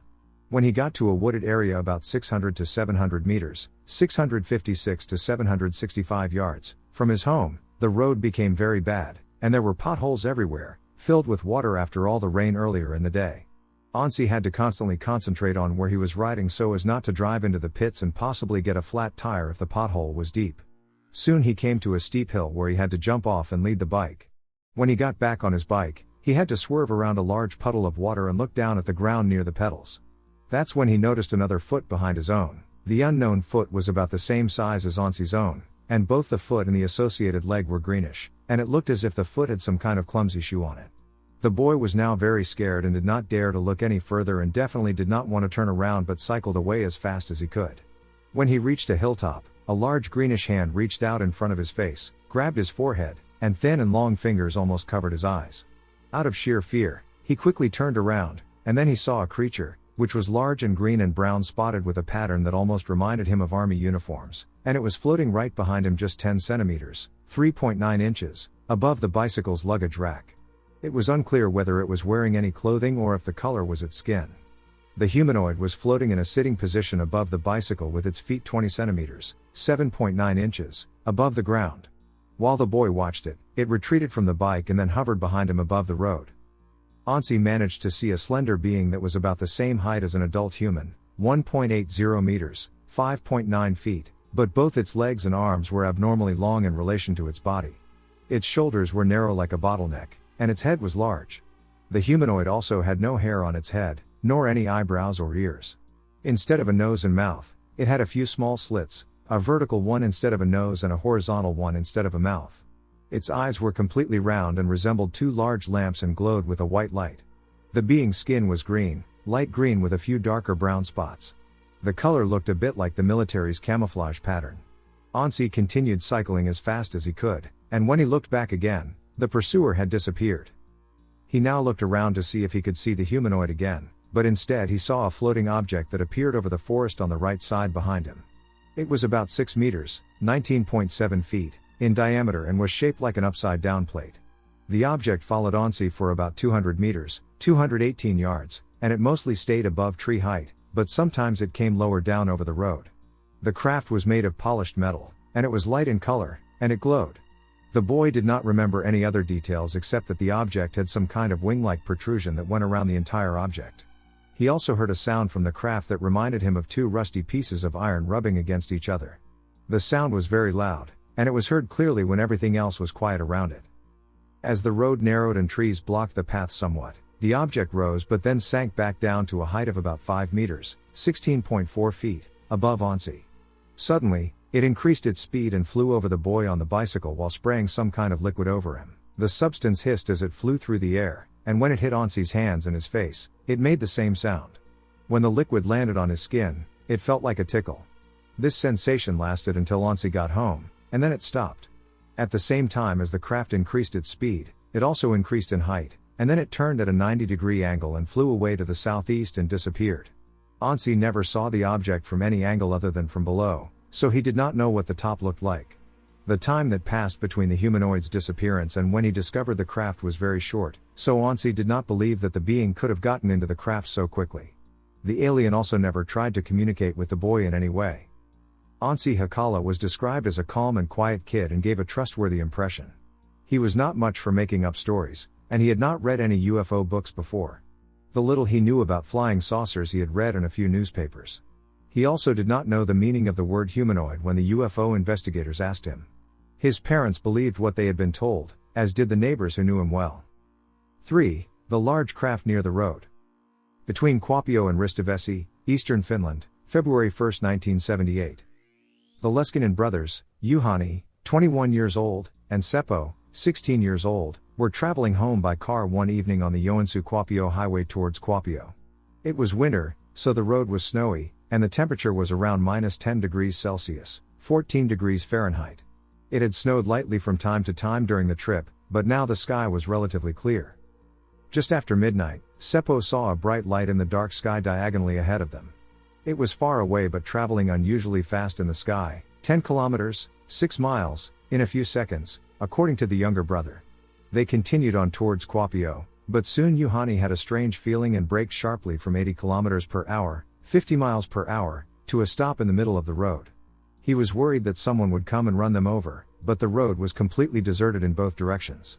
He felt as if time had stood still and no sound could be heard. Seppo seemed to have the same feeling. Both brothers rolled down the side windows and looked out. Juhani then saw something that completely surprised him, and he asked Seppo if he saw it too. Yes, he could. Juhani also asked Seppo if he heard any sound. No, it's completely silent, he replied. Juhani asked his younger brother if he dared to get out of the car and look. Hesitantly, Seppo jumped out and stood on the ground outside with the door open. Both looked up into the sky next to the road at the unusual sight. A feeling of fear and anxiety began to settle in the two brothers because above the treetops about 15 to 20 meters, 50 to 65 feet, up in the air and 20 to 25 meters, 65 to 82 feet, away from them, a strange craft was floating. The object was round or disc-shaped and quite flat with a diameter of 20 to 30 meters, 65 to 98 feet. The top was light. On the underside of the craft, which was dark in color, there was a dome with square windows from which it shone brightly. From the inside of the windows they saw something moving that looked like people or beings. Juhani and Seppo felt that they were being watched. It was completely silent around them, no engine noise could be heard from the machine above, and no other vehicles were coming on the road. Everything felt completely unreal. Then without warning, the craft accelerated from a standstill to lightning speed and disappeared into the sky in a second. Since it was dark and cold, the brothers did not stay and investigate the scene but instead continued their journey home to Kuopio immediately afterwards. The sighting lasted around 5 minutes. When they got home, Juhani asked his younger brother to draw a picture of the craft they had seen. Juhani had seen an identical object. They were now convinced that they had both seen the same thing hovering on the side of the road. It would be 33 years before they reported the incident, but both brothers had always stood by what they had seen. It was a flying saucer with alien beings inside that they saw that winter night. UFO chase in Idaho woods. This story isn't my own but comes from a family member. I can vouch for his honesty, and multiple other witnesses who were there can back it up. It happened a few years ago when they were hanging out on a cliffside, on the edge of the woods, in the middle of nowhere in Idaho. They had a high-powered green laser pointer and, for fun, started pointing it at what they thought was a satellite in the sky. After aiming the laser for just a moment, the satellite flashed and disappeared. Then, two lights suddenly dropped down from the sky, moving quickly and beginning to fly around.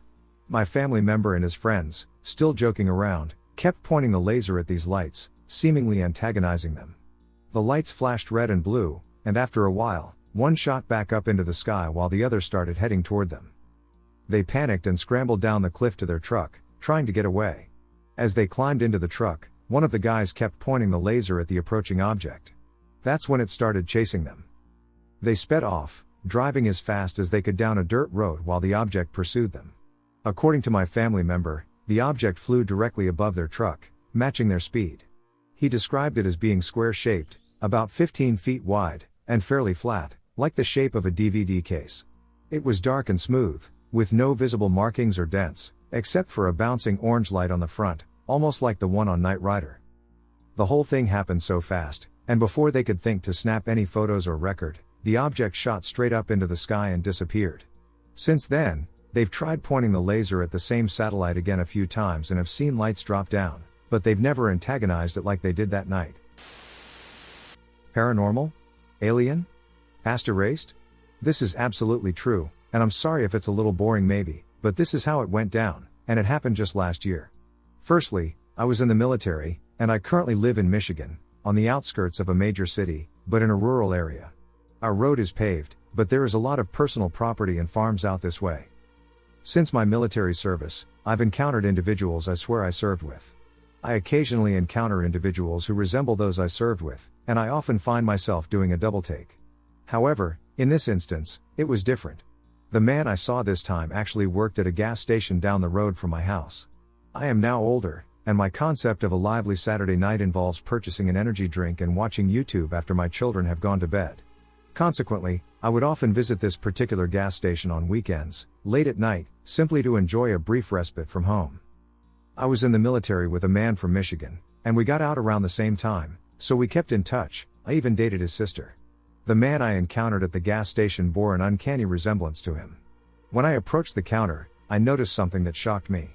He had the exact same tattoo on his left arm, and in the same spot, as my buddy, 3 solid black stripes that ran completely around the top of the forearm. Now there was something off about him. I mean, I could tell that it wasn't him, but I was so taken aback that I had to ask my wife about it when I returned home. To explore the eerie aspect of this story, it's important to note that my wife had experiences as a child that I believe are referred to as premonitions. Her family would move a lot, and they would always take her to check out the new house to see if she felt anything odd. But she and I got to talking about this, and she decided with me that if it was really him, he would have said something, most likely. But it was the tattoo. Now keep in mind, my buddy said that this was a Chinese prison tattoo. I mean, quite unique, right? But she talked me into thinking it was just a flash tattoo and that he was talking big about it to be cool. Anyway, the clerk was indeed friendly, perhaps more than a normal clerk. I mean, the dude commented on my sweater and my individuality. I returned to the store, probably the following weekend, and it appeared that he worked nights and weekends, so I frequently encountered him. However, it had become awkward to ask if he knew my friend. It's possible that they worked together and noticed their similarities, leading them to get matching tattoos, who knows? It was not very likely because he lived across the state, but it still seemed possible. I was still doubting this tattoo thing, and since I was thinking about him, I decided, why not? I'll look him up, maybe it really is him and he's moved to the area. Imagine my surprise when I discovered that my friend had passed away just 2 weeks prior to my search. I was shocked. He was a great friend. I felt like absolute shit for not being at his funeral. I left my condolences on his funeral profile page and cried. Well, it had seemed to me now that the man at the gas station had to be told about this if he didn't know already. Even if he didn't know him, it wouldn't hurt to ask to know if he actually did know him. So I went out there like most Saturdays, and the man wasn't there that night. Which was fine, I figured I could tell him some other time. I was already 2 weeks late. Well, that night, it was around 2 a.m. when I was coming home from that same gas station. After looking for the clerk, there was a man in a trench coat standing near my home. He wasn't walking, that I could tell, at least not while my headlights were on him, and he was just watching me drive by. He wasn't particularly near any mailboxes or driveways, but once I passed him, kind of slowly, I was being careful not to hit him. I decided to slam on the brakes and ask this guy what the hell he was doing in my neighborhood at 2 a.m.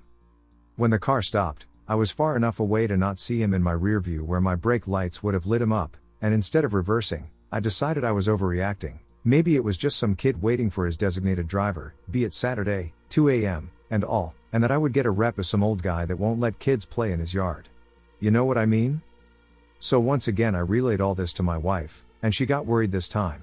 I had planned on going to see my buddy's grave, but twice she made plans while I wanted to go absent-mindedly, and I think it's because she had a bad feeling about it and maybe didn't even realize it. However, after the night with the man in the trench coat, I never saw him again. This tale is an absolutely real story, no bullshit. I have a tiny exploratory radius, I guess you could say, and I talk to my wife about everything that happens when I leave the house because, yes, my life is boring. The more I look back on this event, the stranger it seems to me. I wanted to share a close sighting this past weekend with friends. Approximately 2 a.m., March 26, 2023. St. Augustine, Florida. Attended a widespread panic concert this past Saturday night with 6 friends, and after the show we walked to Aminen's Airbnb that they had rented for the weekend, which was about 1.5 miles from the venue. The house was about 2 blocks off the ocean. Earlier that day while we were all hanging out at the beach, Aminen both recounted stories to all of us from the night before, Friday, of very distant UFO sightings from their Airbnb while sitting in the backyard hot tub. They were super enthusiastic and very confident in their sightings, clearly not trying to fool us and genuinely awed at what they had seen the night before. After the show got out, we walked back from the venue to our Airbnb. Our group consisted of P with his wife A1, Kevin with his girlfriend A2, and the brothers previously mentioned, M and N. I have known many of the people in the group for years. I went to high school with 2 of them. Kay and I have been very close friends for over 20 years. We played darts for a while inside, then moved outside around what I'd estimate was 1:50 a.m. The first sighting occurred as I had just come back outside from using the restroom. As I was walking back outside, the group was incredibly ecstatic, yelling, pointing, etc. As I ran up. I had just missed what they were seeing by just a second or so due to the overhang of the roof over the outside area. They described what they saw as 2 or 3 lights zigzagging around very high up in the sky. I was genuinely bummed that I had missed it, but now I, along with others, was now completely fixated on watching the sky. About 5 minutes later, I can honestly say that what I experienced was the craziest, wildest, most insane moment of my 35 years of life. As we literally all had our heads looking toward the sky, a massive object came into view on our right side of vision and was no more than 2,000 to 3,000 feet away from us. A low-flying helicopter is the best height I can describe it at. It was not directly overhead, but I was at an angle with a clear view of its underbelly, and I roughly estimated its width to easily be 1 to 2 football fields in width. Hard to say exactly how wide it was because it almost disappeared into the darkness the farther away it got. It floated unbelievably effortlessly through the sky, no sound coming from it whatsoever. I could see its flat, dark metal type texture with a few flashing red/orange/white lights on its undercarriage. I remember clearly that it was large enough that the moonlight actually cast a shadow underneath the object. It cruised past us at about 30 miles per hour and was in sight for about 6 to 8 seconds before disappearing out of thin air. Almost like it blended into a small cloud and vanished right into it even though the cloud was much smaller than the object. It leaves no vapors behind, it disappears as silently as the wind. The object's shape was very almost like a mix of the Millennium Falcon and the Star Wars Star Destroyer, wide in the rear and narrower up front. Very flat and smooth underneath. No one said a word when it appeared, it was dead silent, almost like all of us were gasping at what we were seeing before our very own eyes. M said he pulled out his phone and tried to take a picture but was unable to get a shot of it with the amount of time it appeared along with the lighting conditions. I'm a professional videographer and photographer. From our viewpoint, the object was very dark and far enough away that even a camera phone would struggle to capture an image in that darkness. The limited time to react and get a phone out was insufficient. I remember not even thinking to grab my phone because I was in such disbelief with what we were all witnessing.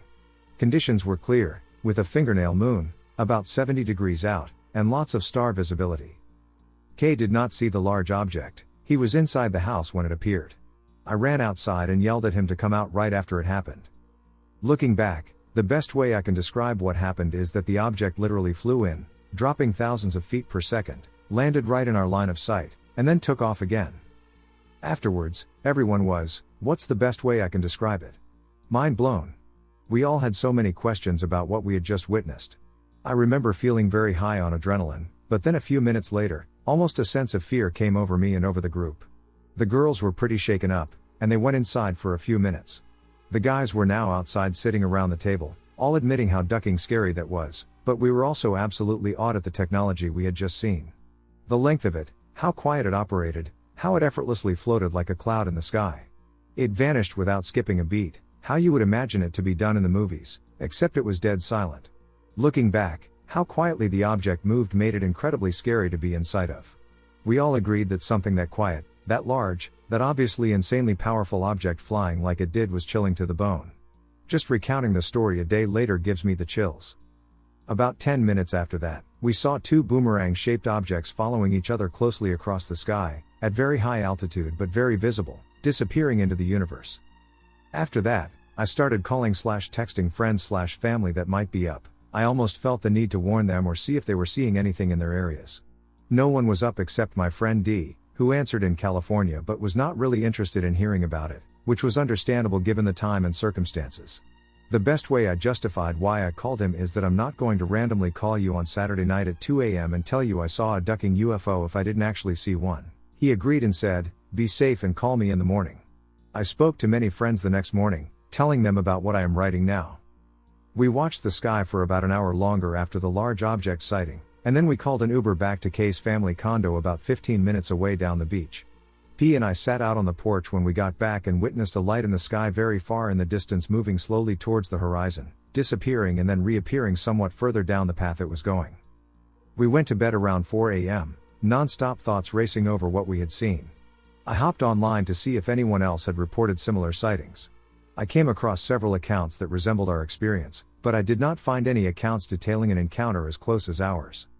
When we woke up in the morning, all our group could talk about was recounting what we had seen and how unimaginably crazy it was. A life-changing event without question. I always believed in them, but wow, this completely opened my eyes and was absolutely astonishing to see in person, to say the least.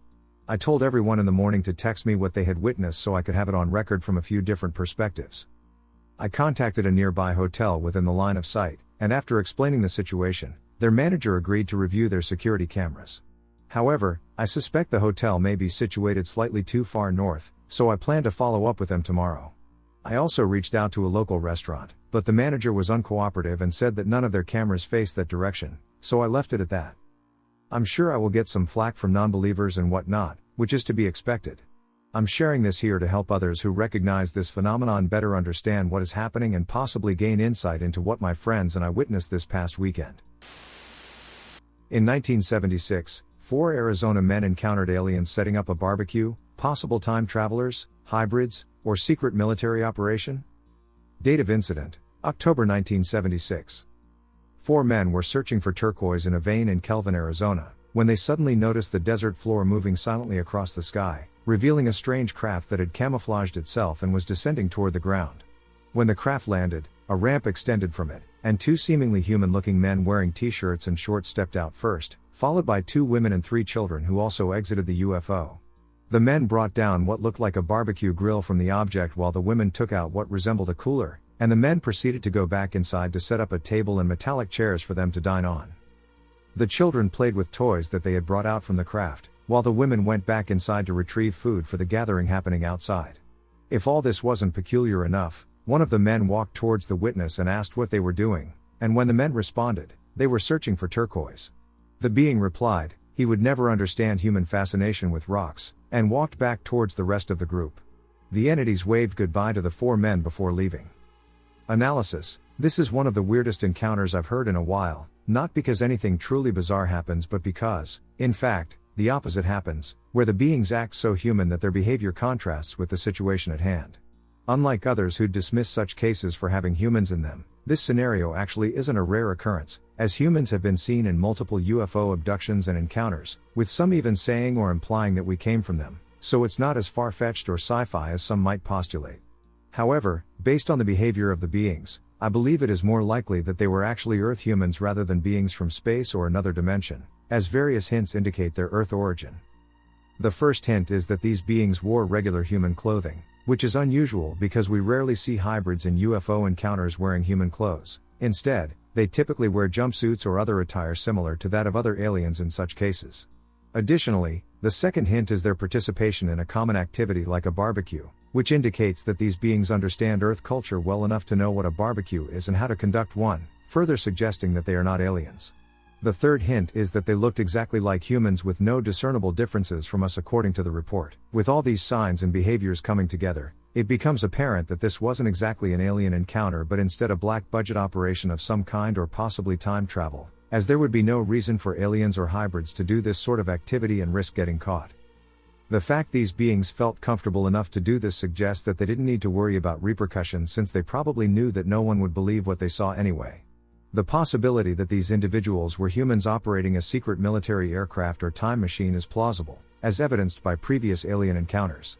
Multiple accounts exist of abductees seeing human military personnel alongside aliens, which indicates a secret alliance between covert programs and alien forces. This phenomenon has occurred previously. As reported in Project Blue Book, On March 23, 1966, William Eddie Laxon was driving to work for his job as an electrical engineer/electronics instructor at Shepherd Air Force Base, and as he was driving, he had to stop his car because a long, 75-foot-long craft was in the middle of the road. The object had no wings, propellers, any visible external engines, or control surfaces apart from a stabilizer at the rear of the vehicle. Next to the object, there was a human man in a green Air Force uniform with insignia on his sleeves, who was doing something outside before getting back inside as the object took off. Work encounter in Germany, 2022. In 2022, I used to work evening shifts, 2 p.m. to 11:30 p.m., in a hotel in a 100,000-plus person city in Bavaria, Germany, which meant that basically 90% of your tasks were just checking in guests. On this particular day, I was working with a female colleague, who is still a good friend of mine, and we both remember that day vividly. It was already late, probably around 6 p.m., and most of the check-ins had been completed, only a couple of guests were still expected to arrive.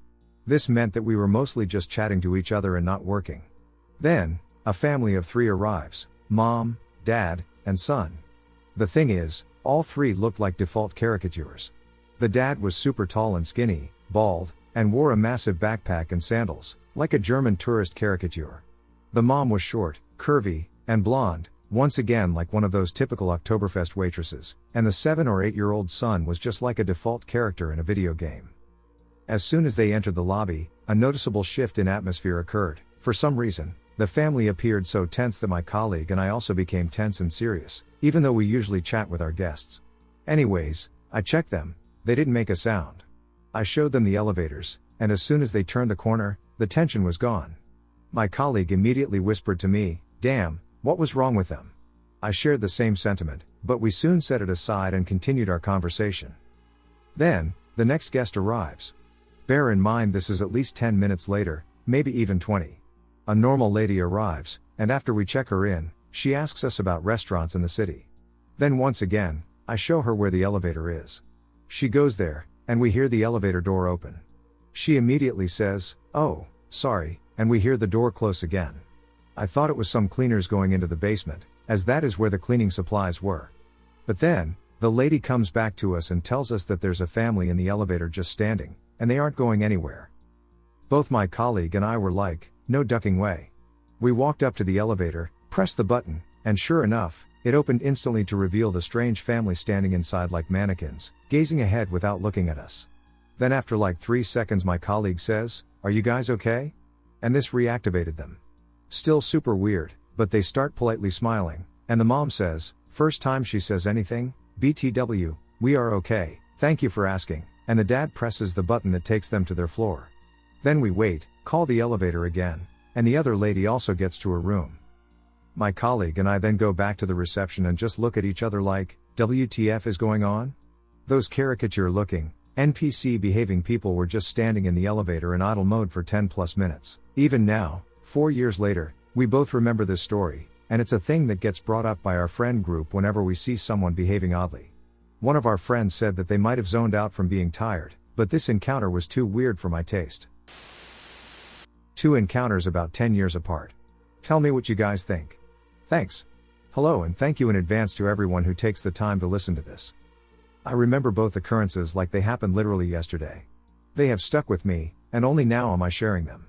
There are always going to be haters, but please don't be cruel. Rewind, the year is approximately 1996. I am 8 years old at this time. I wake up sometime during the night. Not sure what time it is. But it is still very dark outside, pitch black. No sign of the sun coming up anytime soon. I remember seeing something outside. I can't tell you what I saw. I don't remember. I would guess maybe it was the light. But like I said, I don't actually recall. I remember being afraid. So I ran and hid underneath the camper trailer in the driveway. As I lay underneath the camper trying to be still and silent, I can remember feeling drawn to something. I know there was a craft in front of me. In the middle of my driveway, just sitting there. The lights were bright. I couldn't make out what it looked like. This was not due to the brightness of the lights, rather, it felt as though something had caused the image to blur, while the rest of the scene remained completely clear. I could see everything else just fine. But now I was no longer under the camper. I could see a group of beings. They were my height. And bluish gray. Their faces were a blur as well, just like the craft. I never saw their mouths move. However, I knew what they were saying, and I could talk back to them in the same way, with my mind. I then walked to the bathroom and began to open the door. One of them started to stand in front of it, trying to prevent me from seeing what was happening on the other side of the bathroom door. But I saw it anyway. In the bathtub, hovering about 3 to 4 inches above the bottom, lay my mom. She was in a sleep-like state. The lights were dimmed, but we didn't have a dimmer switch in that room. Or the whole house for that matter. There were tube-like things going into her body in various places. It was pretty weird, honestly. I was really scared and upset when I first saw this. However, as soon as I turned around, I glimpsed one of their faces, though I must emphasize that this detail is unclear, as I cannot accurately describe what their faces looked like. I only know that I saw it. Instantaneously, I didn't feel afraid at all anymore. In fact, I felt peace. Probably the most peaceful sensation I have ever felt in my whole life. From there I followed the group down the hall and into the living room. My favorite game at the time was that little fishing toy. The one where the fish go in a circle and open and close their mouths. You had a little fishing pole and you tried to catch the fish. It was lying on the coffee table already, so I picked it up and started playing with it. They asked me questions, and I answered. Again, not by using our mouths. I can't tell you what they asked or what I said, I don't recall that part. The thing that I do recall the most out of everything was the feeling I got. I was at such peace. I wasn't worried. I wasn't anxious.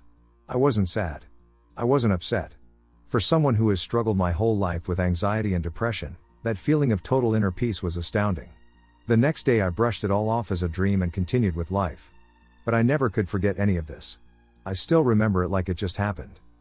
Fast forward, it's been about 10 years since the first visit. I am 17, about to turn 18. A friend, Dawn, and I are driving down a dirt road. Where I live we have a sand dune area. People take their ATVs and sand rails and go muck about in the sand and have a good time. Everyone in the area has, at some point in their life, taken their car and ventured into the sand. There is one main road that winds through the dunes. One side starts on one side of the town, and the end of the road stops in another part of the town. The road itself is probably about 5 miles in total. So there we were, driving around on the dune road looking for something to do. We were disappointed that we couldn't find any weed. And both of us were stone cold sober. It was the weekend, and we wanted to party. We had just given up trying to find something to do, so we were headed out of the dunes. We had just about come to the end of the road, which spits you out right before a state park. That's the last thing I remember before waking up 4 hours later. The car is now facing the opposite direction. It was off of the road entirely and parked by the water. I live in a lake town, and there is access to the lake at the dunes. The locals call this area South End. But it's not anywhere close to the spot we had just been at. The clock on the radio in the car was flashing. Like when you disconnect the battery. Dawn didn't have any idea how we got there either. This was pretty unsettling since Dawn was the one driving the car. As weird and crazy as this was, we didn't talk about it. We were both hungry and super tired at this point. I found this out the next day when we finally talked about what happened. I expressed my desire to return home, and she proceeded to start the car and drive me there. I got out and went inside, where I went to sleep. Later on in my life, I found out that my blood is Rh negative. I know there are all sorts of conspiracies about this, but do any of the rumors hold any truth or importance? I haven't had anything else of significance like this happen since then. If there's anything I can answer for anyone who might have some insight, don't hesitate to ask. I just want to know if anyone has had anything similar happen or if there's anything anyone can tell me to make me feel like I'm not crazy for thinking this wasn't a dream. Tall, pale, white thing? I wasn't a believer in the paranormal at all and don't know anything about it, so I've made an account just to ask for help from y'all to figure out what the actual duck this thing was. I was in my apartment, and it was pretty late, like 11-ish. So I went to go to bed, and the whole day I had just felt kind of icky, for lack of a better description. I went to turn the light in my living room off, and the feeling got worse. Then I went to the kitchen to turn that light off, and the feeling got even worse, like way worse. I started low-key feeling scared, but I shook it off because I have an anxiety disorder and figured I was just tired. However, when I entered my bathroom and turned off the light, an overwhelming sense of dread filled my apartment, making me feel as if I were being hunted. Like literally hunted. Like my life was literally in danger. I'm literally shaking, guys, talking about this. I turned that light off and looked in the mirror, and I saw this thing. I don't even want to say it because I don't want it to be real, but this thing was like at least 7 feet tall because it was leaning down into the doorway to look at me, and it was pale white, like completely white, and that's all I could see before it ducked out of sight and disappeared, but I literally felt like I was being stalked and hunted, and I said several prayers, and the feeling finally went away, and I haven't seen it again. But help, what was it? Also, I don't know if this helps, but this happened in Idaho. In the middle of a city, and this happened just a few months back. My sighting at 21 years ago. Hello, I am 34 years old. I live in Cape Breton, Nova Scotia. I was 13 when this happened. I lived in the same town my whole life. Except for 1 year when I traveled to Halifax and visited Shag Harbor. After my sighting, I went. That is all hogwash. Those people are gobshites. To be so absolutely absorbed and terrified by it. I thrust myself into the world of ufology. I spent the next 5 years reading, watching, and looking at every single photo, video, article, sighting, encounter, etc. I could find. I talked to people online and in my area. I visited Shag Harbor at 18. I spent my entire teen life, and still do to this day, researching from a place of science. So, it was a Friday, I remember, because I was allowed to stay up as long as I wanted on weekends. It was around 9:30 p.m. I was after getting off the computer and getting ready to read, watch some TV, or play a game. Or stargaze. I was always interested in science and space and the beauty of it. I had an uncle that always told me who to look up to, scientists, rational thinkers, etc. He got me very into science as a whole. Feynman, Gauss, Newton, Riemann, Sagan. I remember the night clearly, though. After reading it, I ended up watching TV. Before playing a game. I had VHS tapes of Beast Wars, Goosebumps, Are You Afraid of the Dark? And Freaky Stories. When I found nothing to watch, I would put one of those on. My living room at the time had a window above me behind the TV. Off to the right slightly. So I am watching TV, I don't remember what exactly.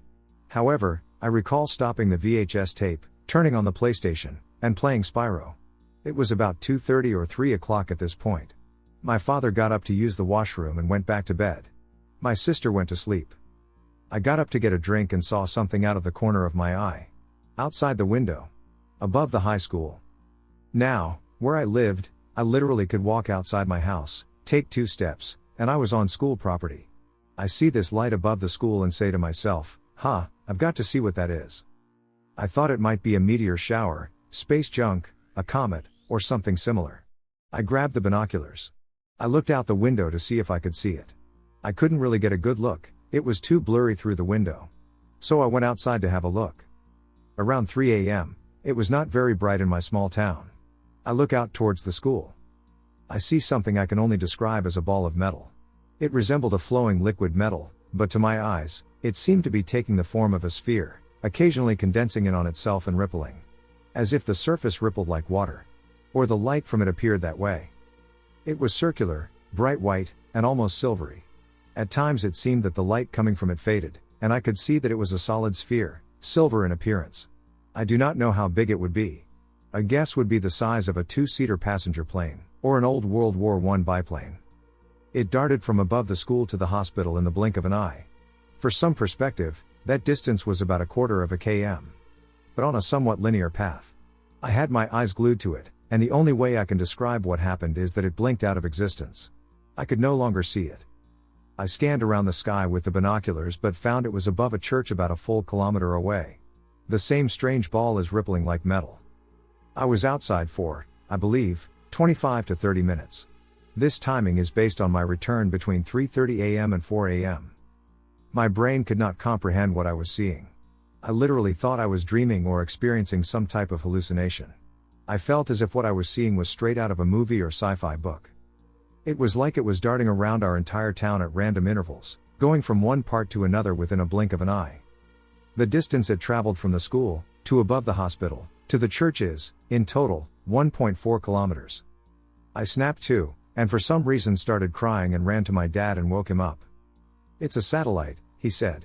My father enjoyed watching stuff on UFOs and personally believed the US government covered something up about Roswell.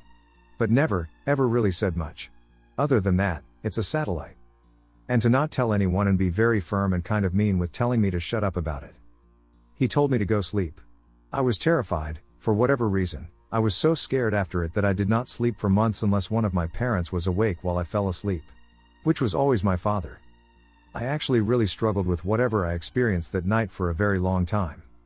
It was a really horrific experience for me and hard to even talk about. I want to talk about it. I had extreme anxiety and depression from it. I was only a teenager, just barely. I found myself being paranoid. I did not want to be alone at all. Anywhere. In the daytime I would make sure I always knew where someone was. I never was alone. I was so afraid I started saying prayers.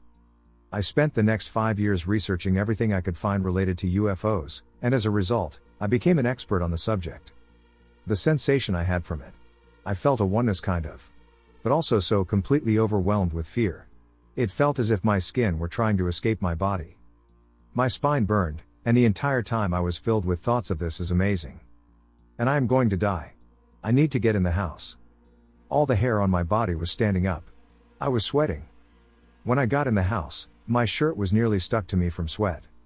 My father believed I had ventured outside, faced an attack, and fled. I was crying, rambling about some craft in the sky and how it was going to get me. My father told me he never saw anyone so absolutely terrified before. I was so nervous that I would look out the windows at night to ensure I was safe. I have never experienced such intense fear in my life, even after a coyote attack. That didn't make me anywhere near this level of fear. The only way I can describe it was true fear. My body was telling me I was going to die. But I could not leave. I was fixed on watching this.